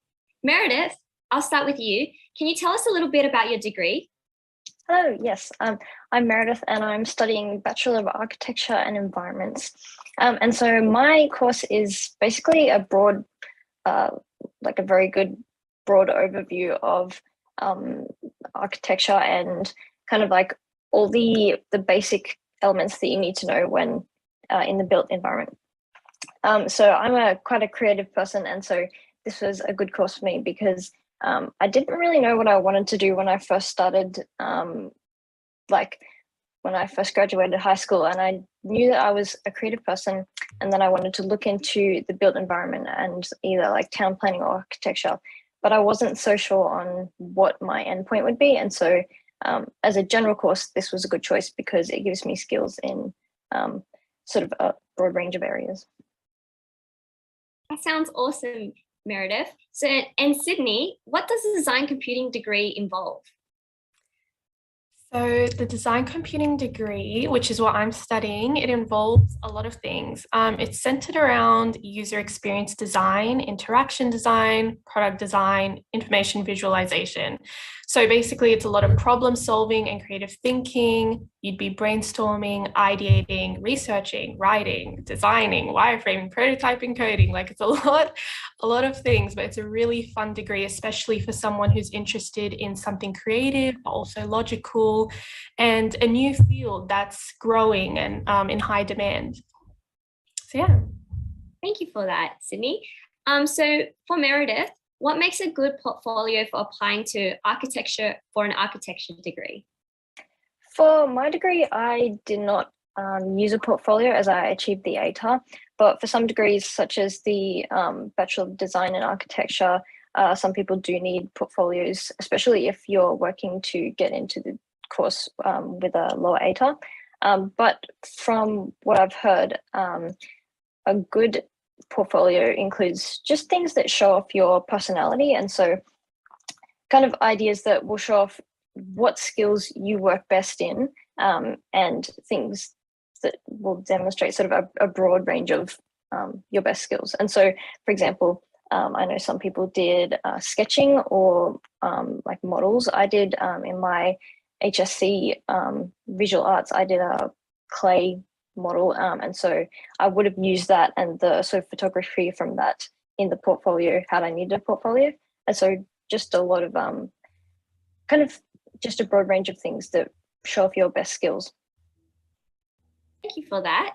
So Sydney, what career opportunities are there if I want to study design computing? So there are a lot of career opportunities. You could go into many different fields just because of the skills that the degree provides. The main career opportunity would be a UX designer or researcher. Other opportunities, you could get into animating, videography, any creative or tech field you'd be able to get into from this degree. Amazing. And Mary, is your degree what you expected? Why and why not? I would say in many ways it's not what I expected, but not for the reason you might think. I very much enjoyed this degree, and it provides much more fun and interest for me than what I originally expected. So I was kind of graduating high school, getting used to sort of getting the status quo kind of assignments and fulfilling the requirements for it and just sort of ticking the boxes to get things done.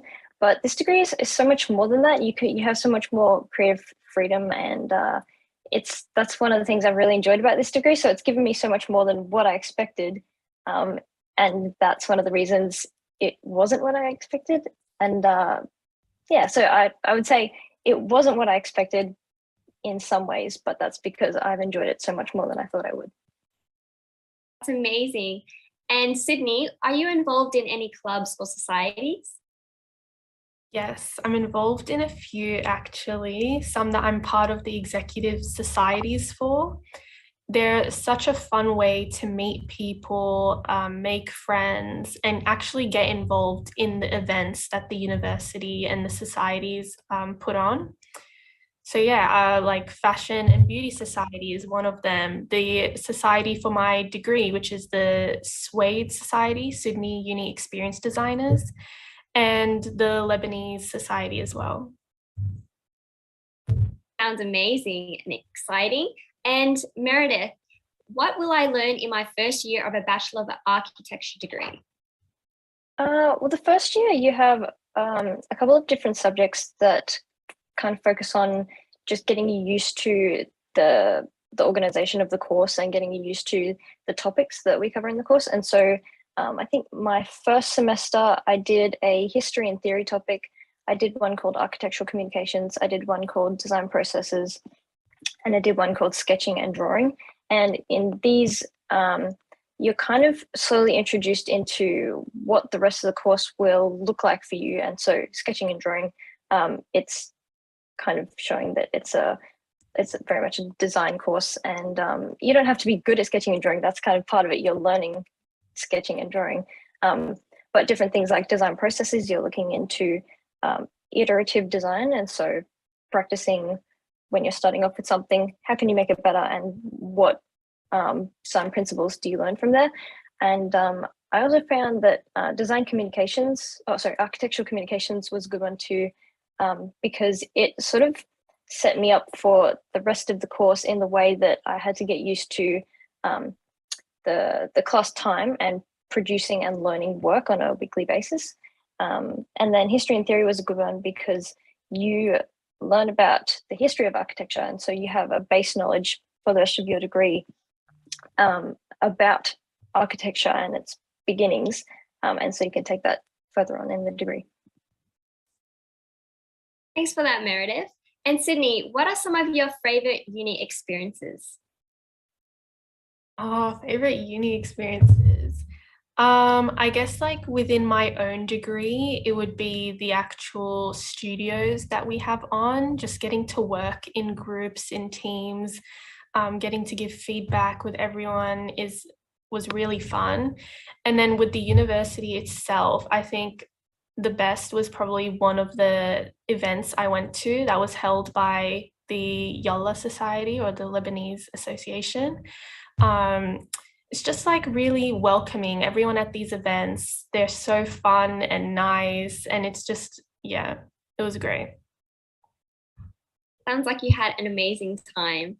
And for Meredith, I'm interested in environment and sustainability. Is this covered in architecture? Yep, so that's a very good question for this course particularly. I have a few friends who are interested in sustainability, and it's a good thing to be interested in at the moment, looking to the future. I think my course, Architecture Environments, would be a particularly relevant one to look into that sort of interest, as it provides you with kind of as I said, the base knowledge of lots of different sectors of work. And so from there, you get to choose and specialize in sustainability if that's something that you continue to be interested in. So there are electives available sort of down the track. I think we have, I think some courses have electives in first year, but for my course, I didn't get any electives in. But you can choose electives as you continue in the course that focus on sustainability. And so it is a good course for that in reference to architecture and sustainability. Yes, thank you. And that question was from Slido. So if you do have any questions, make sure to pop your questions in Slido. Sydney, so for another question, do you have to do a lot of coding in design computing? What happens if this person or I don't? So this is the question from Slido. If I don't have a background in coding. Okay, so it depends on what you would define as a lot. I would say it's not a lot. You do have 2 classes that involve coding, but the languages you learn are not difficult at all. They're probably like in the coding community, they would say these are the easiest languages to learn and they're what beginners would learn. So you'd be doing p5.js, which is a JavaScript language, and HTML, CSS, which is what you would be using to code websites. And what you learn in the classes, it's not advanced, it's very introductory, basic, and you can obviously go to YouTube and learn extra resources from there also. But yeah, it's not hard for someone who hasn't done coding before. It's definitely manageable. Thank you for that, Sydney. So just for both of you, what are some tips or final kind of advice you would give to students who want to study in architecture and design and planning? I would definitely say make use of the clubs and societies that are offered at USyd. I think one of the things that helped me get through first semester and first year in general was making friends with people who knew what they were doing, essentially. So I made friends. I was in the EU, which is the Evangelical Union, and so that put me into contact with a few older students who had experience in this field, and so they were able to help me out when I was in a pinch or, didn't quite know what the best course of action was, because as someone who moved out, I was not in my hometown. I did not have contact with any friends in the area or parents that could help me, and so older students definitely made my life a lot easier. Yeah, I would agree, like getting involved in societies, especially the ones for your faculty. So I know there's the USyd Designers Association, which is for the architecture faculty, is a great society to just meet people from your degree, make friends, and it makes first semester much easier. Thanks for that, guys. It was really informative. For our next interview, Ailey will be chatting with our student ambassadors who are studying commerce at USyd. But before that, we're going to see a quick FAQ video on the Bachelor of Commerce degree.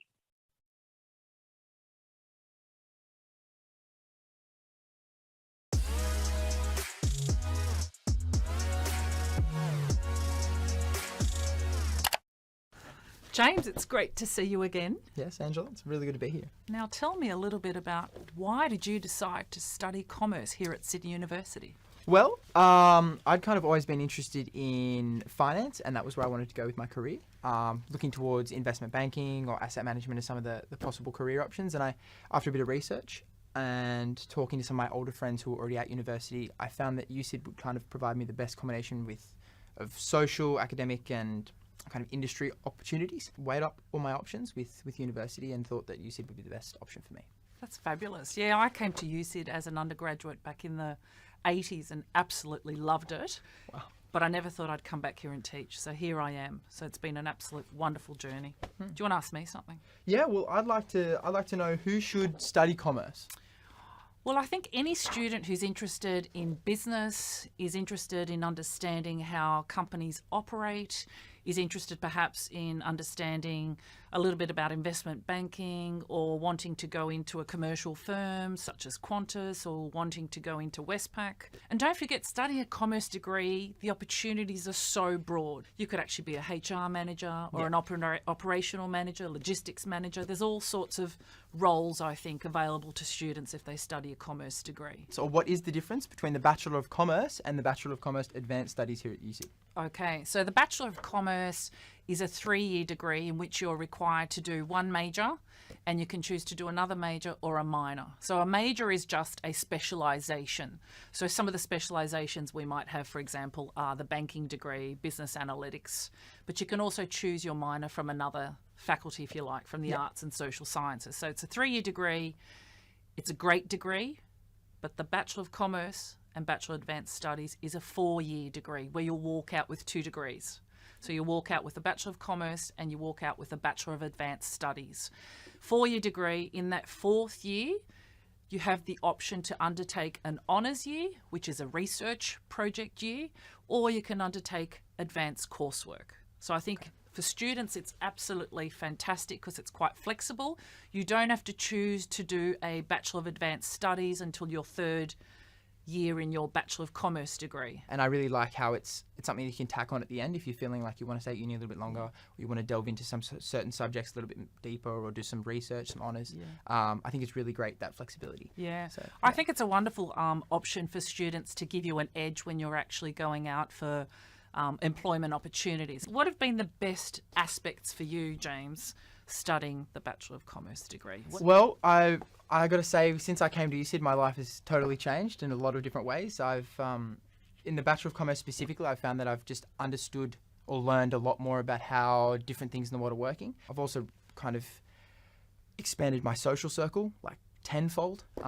That's been one of the awesome things that I've really enjoyed about USyd. Are there any exchange opportunities?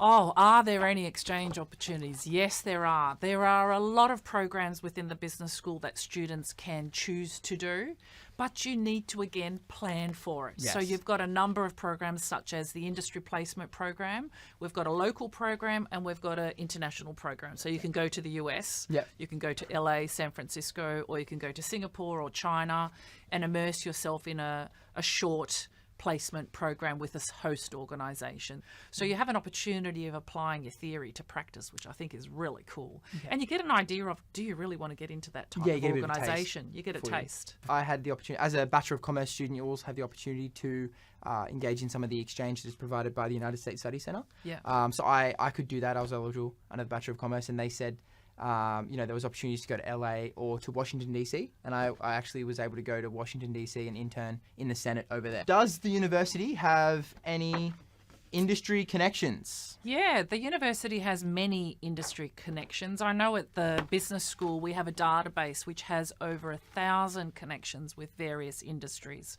And that can range from a non-for-profit organisation up to one of the top listed banking firms or the top 100 on the ASX Stock Exchange. So we've got a number of connections, and we've had to strengthen those connections because we've got a number of offerings like the industry and community engagement projects that we do with industry.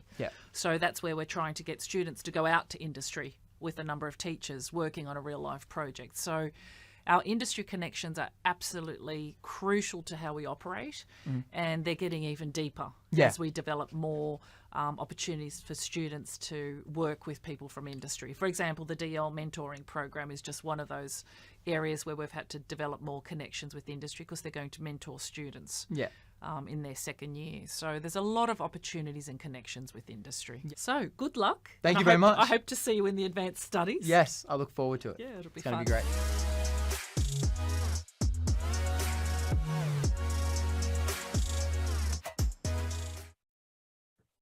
Hello again and welcome back to USyd TV. I'm joined here with Troy, who's studying a double degree of Commerce and Advanced Studies, and Angel, who is studying a Bachelor of Commerce, Bachelor of Arts. Now, Troy, I'll get you to answer this first question. Can you tell us a little bit about your degree and why you chose it?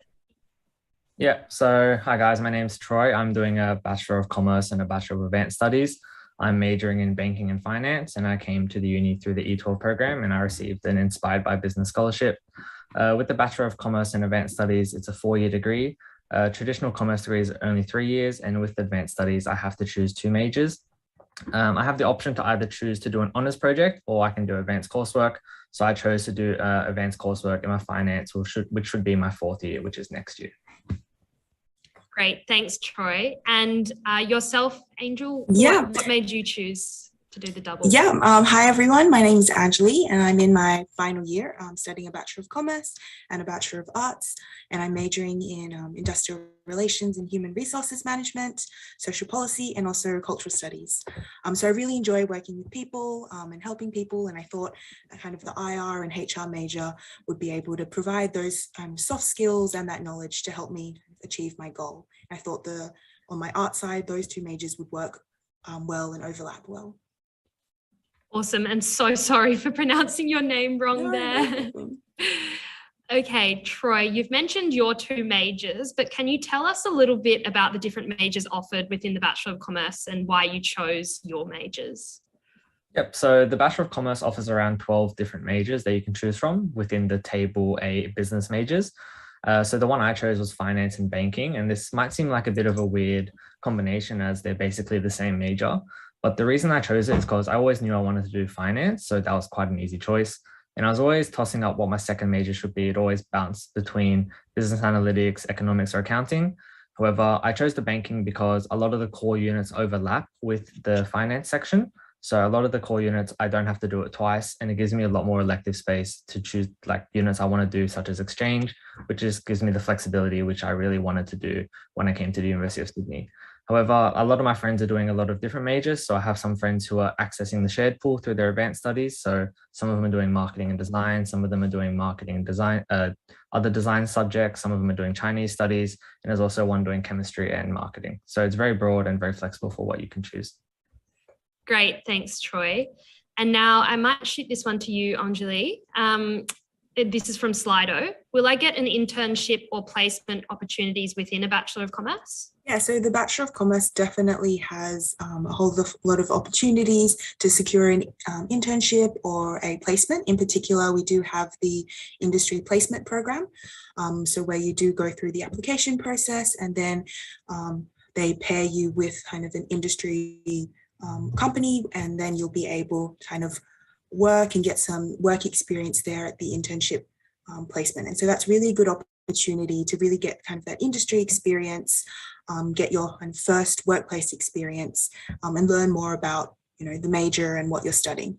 Alternatively, you can also seek kind of external internships and placements on the side. That's something that I've done. So I've managed to find a HR assistant role within the USU, so the University of Sydney Union, and that's been really great in kind of helping me learn more about my HR major and IR major. Awesome, thank you. And now, Troy, another Slido question. Are there any prerequisites for the Bachelor of Commerce? Yeah, so one of the main prerequisites that's across a lot of the analytical degrees of the University of Sydney is the maths prerequisite. So currently it's just mathematics advanced in year 12 or the equivalent if you're doing IB or any other subjects outside of New South Wales. And for this year, it has been waived that you don't need a band 4, you just need to do the advanced maths component. And besides that, it's just the ATAR requirement, which can be when you get your ATARs and any adjustment factors on top of that. Awesome, thanks, Troy. So we've got another Slido question for you, Anjali. Are there any clubs and societies I can join to meet other students who are interested in commerce/business? Yep, 100%. I do think that clubs and societies are really the heart of uni and social life, whether you're on campus or online.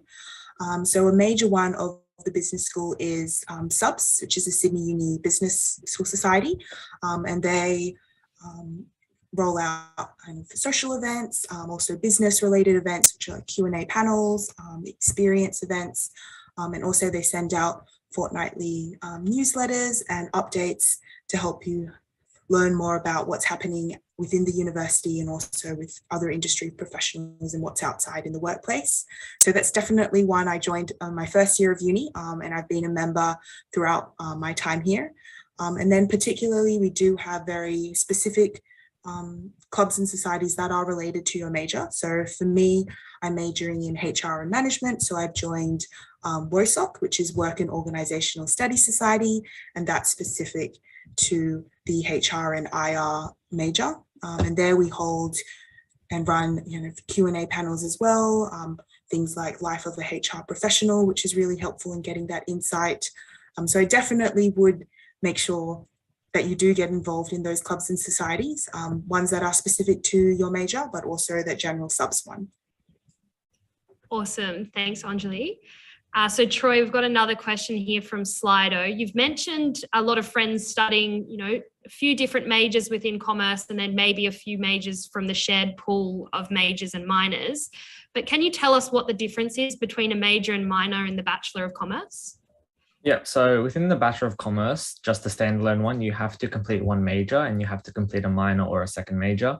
A major is basically 48 credit points and a normal subject runs for 6 credit points and a minor is 36 credit points. There's also the additional one within a few streams called a program. So within commerce, we have the professional accounting program, and that runs for 72 credit points. The main difference is you'll do the same courses during a major and minor. It's just in a major, you do 2 extra courses than someone who does a minor. And it is to be noted that in the commerce and advanced studies, you have to do 2 majors, and one of them has to come from the business school, and then the other can come from the shared pool. Amazing. Thanks, Troy.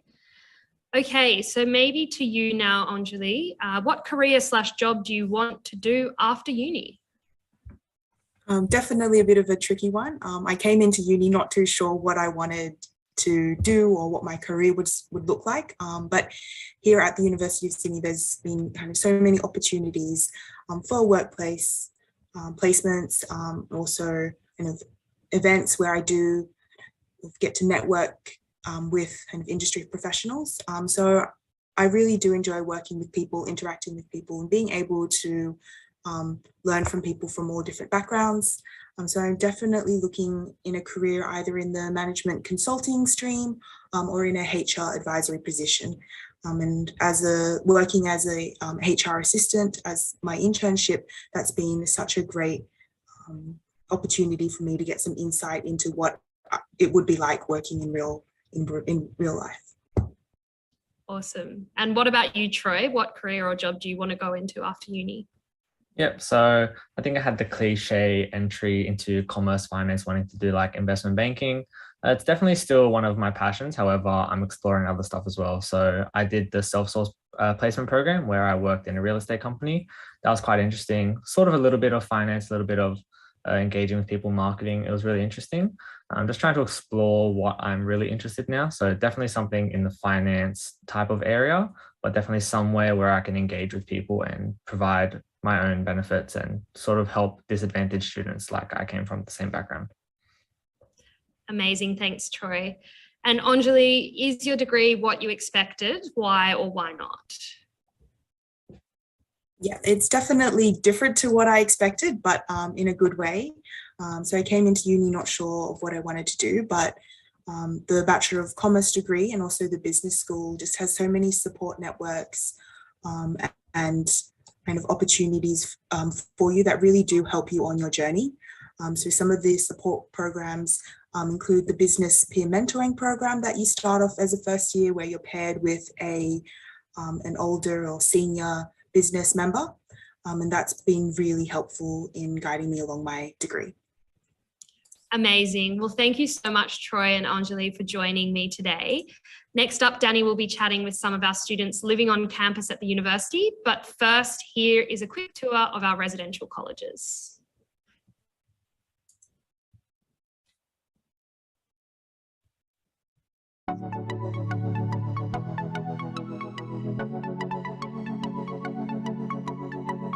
Hey, I'm Lillian Morgan. I'm from the Dalwal Nation on the South Coast. I'm studying a Bachelor of Arts, Law, majoring in English Studies.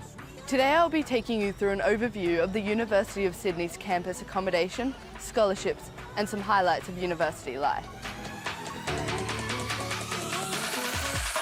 Whether you're moving from interstate, regionally, or around the corner, deciding on where to live is probably one of the biggest decisions you'll make when starting university. Living on or close to campus can enhance your university experience, and you'll find it easier to immerse yourself in all the possibilities of student lifestyle. So what are your accommodation options? On campus living, you have two options: residential colleges and university residence. The university residents have several residency halls where you can enjoy affordable, self-catered and quality housing. Or if you're like me and you're moving out of home for the first time, our resident colleges are just a great way to make friends. Speaking of residential colleges, here is mine, the Women's College. We're home to 280 residents, 40 non-res, and it's my home away from home. Women's College is in a great location. Just up the road we have King Street, where it's known for some of Sydney's amazing restaurants, music and great nightlife. We have a bunch of rural girls, some from overseas and some from Sydney. The Women's College is known for its historic elegance since 1892. The facilities are purpose-built to ensure that the students have everything they need to make the most of their university experience. The college has 5 residential wings. Most students have their own rooms, but there's a small capacity for shared rooms. The college also has many areas for study, relaxing and socialising. So come on, let's go take a look.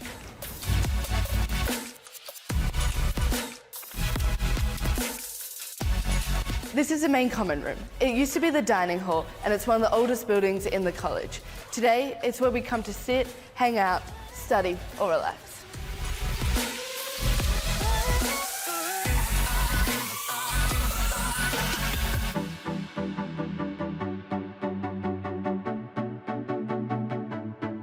This is another one of our common rooms. It's where we come to hang out, socialise or study.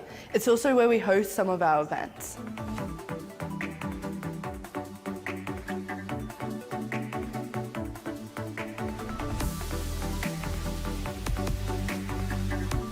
This is Menzies Courtyard. It's one of our favourite places to come and read and study in the sun. It's also where we come to take photos before formal.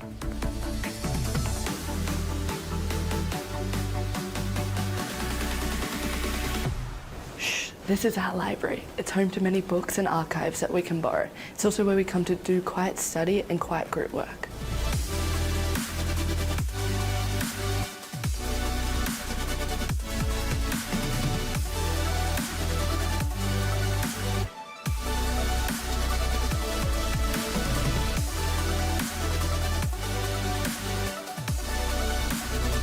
So this is our dining hall where we come to enjoy 3 meals a day. It's where you get to see everyone, catch up, so it's definitely one of my favourite places. We're also known for the best food on campus.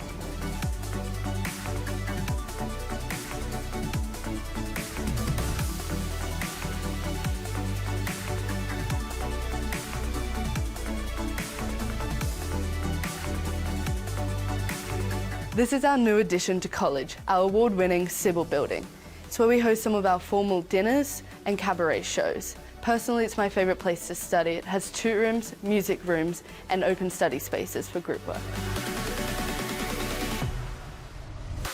This is one of our music rooms, where girls can come and practice their instruments. Quite a few girls living here study at the Conservatorium of Music, which is about a 20-minute bus ride from main campus.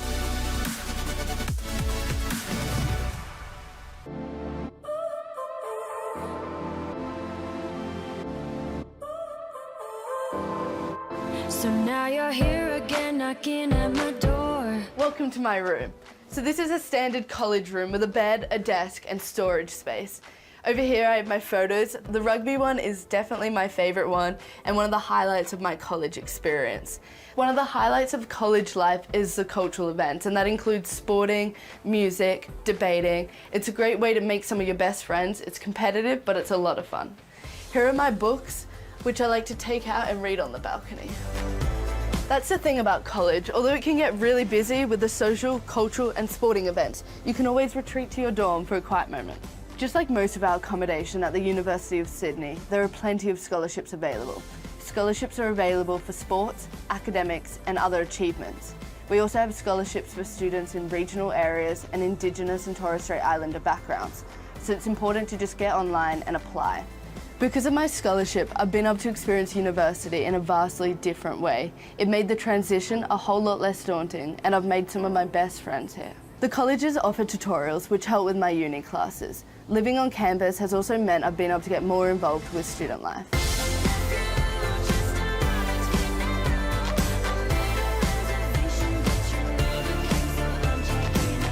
Thanks for joining us today. I hope I get to see you around on campus real soon. See you later. The future is now.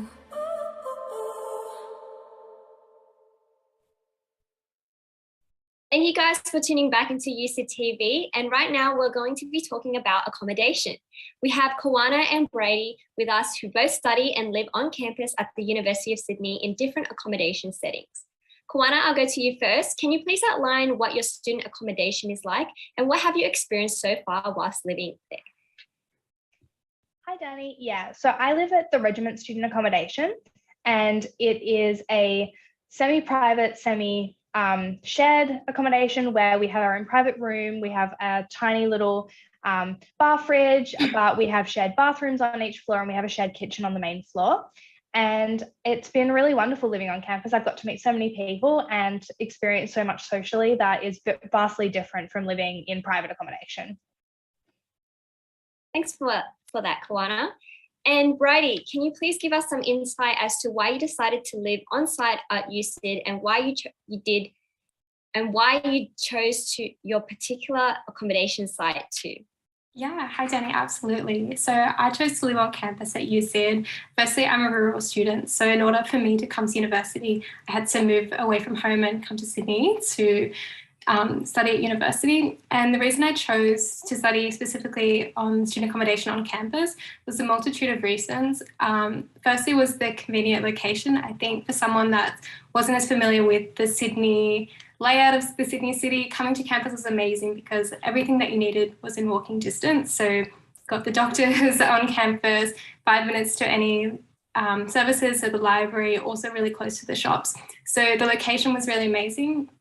And secondly, I chose to live on the Darlington Road terraces. So I was living there for 2 years for the first part of my degree, and that was really amazing in helping me make this big transition to uni. I felt really supported. And yeah, I think that this accommodation was really great because I got to meet so many different people, international students, people from all walks of life, but they were also sort of going through a similar pathway to me, moving out of home for the first time. You sort of got to bond over the experiences of feeling a bit homesick and juggling the first year of uni. So it was a really great experience. Thanks for that, Brady. So we have some questions from Slido now. So I'll go to you first, Kawana. So what's the difference between college and other accommodation on campus? Yeah, so the main difference between the colleges and university-owned accommodations is that colleges tend to be catered, and so you get 3 meals a day, and it's a lot more accommodated by the building in terms of like food and stuff like that, whereas the on-campus the university-run accommodations are much more individual, so you do your own cooking, your own cleaning, you're a bit more self-sufficient in that way, but that's like the main difference. Thanks for that, Kawana. And Brady, are there any opportunities for social activities and to meet people through your accommodation setting? Yeah, absolutely. That was actually where I met most of my friends, was through the accommodation. So on Darlington Road, there was a few different sorts of housing, and there was actually a university group called the Darloo Bears. So this had a Facebook group you had people sort of looking after you that would check in with you each week, hold events.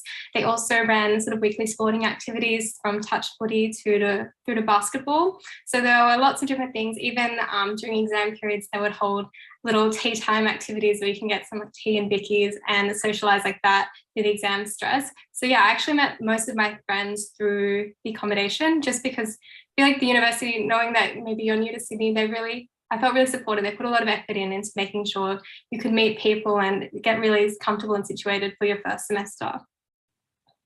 That sounds really comforting as well, since you're moving from your home into the city. And Kawana, this is another question from Slido. Are there any scholarships available for living on campus? Yeah, so there's heaps. The colleges and the university run accommodation have separate scholarships based on where it is and certain criteria like academics or athletic capabilities.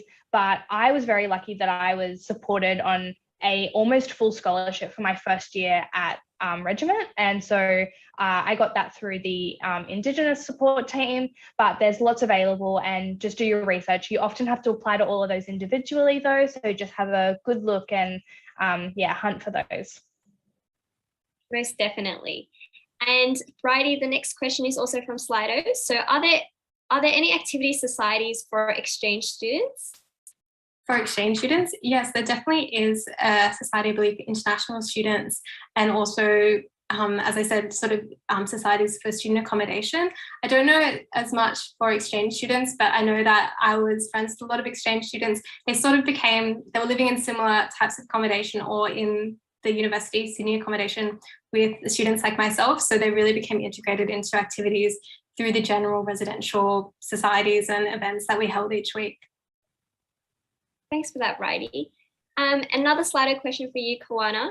So what will I have to bring and what's included in my room if I move to college? Yeah, so this is different for every college and every accommodation, but normally they're outlined very clearly on the website. I know for at least Regiment, it literally gave me a little list of what you have to bring and what's provided. And so things like bed linen may be provided, but you may have to bring your own. It's really variable based on where you're going to live, but it's always outlined very clearly on the websites. And so again, just have a bit of a research and you should be able to find that information very easily. Thanks for that, Kawana. And I just wanted to also ask, what are some of the tips or some thoughts or some advice for students who are moving into colleges or on-campus accommodations? I'll shoot this to you, Bridie. Yeah, absolutely.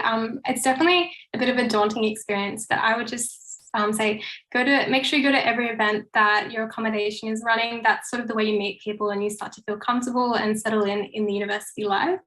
Other tips are just before you do make the big move up to university and moving out of home, try and be a little bit organized, sort of go through the things, items as we just sort of mentioned that you might need to bring onto campus, sort of sort out if you need a laptop, what sort of things like that could be. And then, yeah, if you can sort out looking at the scholarships as well, that's something I wish I'd looked a little bit more closely at. So being a little bit more organized before you make the move. But yeah, really put yourself out there in the first sort of few months of uni. That's where you're going to meet people and set you up for the rest of your uni degree. That would be my advice. Thanks for that. Kawana, so I know that you've mentioned before that you did apply for a scholarship. Can you go more about the process of applying for an accommodation scholarship at USyd? Yeah, so every accommodation will have their own accommodation portal, which is where you access basically everything to do with just simply applying to managing your rent, stuff like that. And so normally it's applied through there. The other option is sometimes you can apply direct to the uni and they will have a little form that you can fill in and send off, but normally it's within the accommodation portal after the application process and it's all very clearly outlined. Thanks for that, Kawana.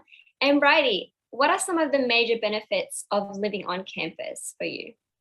For me, it was definitely the location and the socializing. So the location, as I mentioned, it's really pretty much walking distance to everything that you need. So that was really amazing. I could go to the shops, doctors, obviously everything. So you're on campus. The gym was right down the road. So I met a lot of people through the gym.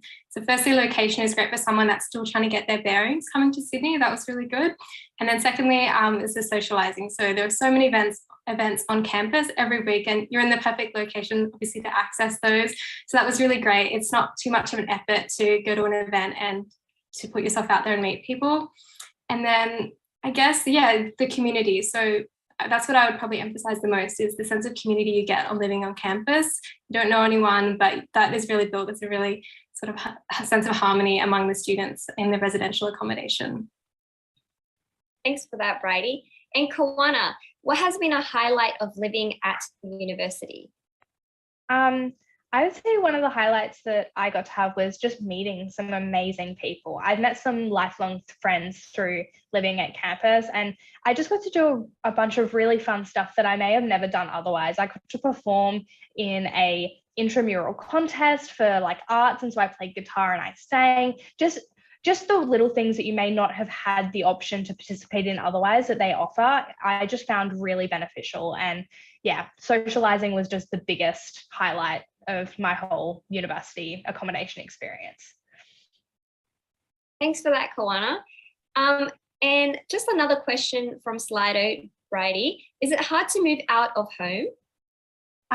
Yeah, it was a little bit. I was someone that was really quite independent, so it was definitely a little bit hard sort of having to organize my meals every week, things like that. That's definitely, it was a little bit of a struggle, but it was more for me exciting. Like I was really excited to move out of home, and it was exciting for me to cook my own dinner out of home for the first time. It was the little things like that, sort of each step sort of getting a little bit more independence. And I think maybe coming from a rural town, you'll find that you sort of might need a car to get anywhere, and then you're in the city and you've got so many options of what you can do on the weekend. I think that for kids moving from a rural area into the city, it's definitely going to be times of homesick and experiencing homesickness, but it's really more exciting than anything because you're pushing your boundaries and going out of your comfort zone. Definitely. Thanks for that. And our last question, I'll just ask you, Kawana. So this is from Slido as well. So for those from the country, regional kids, how is the transition to city living? Yeah, so I was really lucky that I had been able to visit the city a few times during my high school, despite going to a very small remote high school 6 hours from Sydney. But I really loved the city, and I found the transition quite easy, which was very supported by living on campus, because as Bridie's been saying, you're so close to everything. It's not hard to find things, so you don't get lost as much. Whereas I think if I had to try and figure out navigating to all the different places as well as trying to figure out living in the city, it would have been much more difficult. But yeah, I definitely enjoy the city, and it's my home now. So yeah. Thanks so much for your time, Kawana and Bridie. We have gone through all of our faculties and study areas. If you've missed anything, be sure to come back later, as our recording will be available for you to rewatch. Before we say our goodbyes though, we have one last video to show you on why the University of Sydney could be right for you.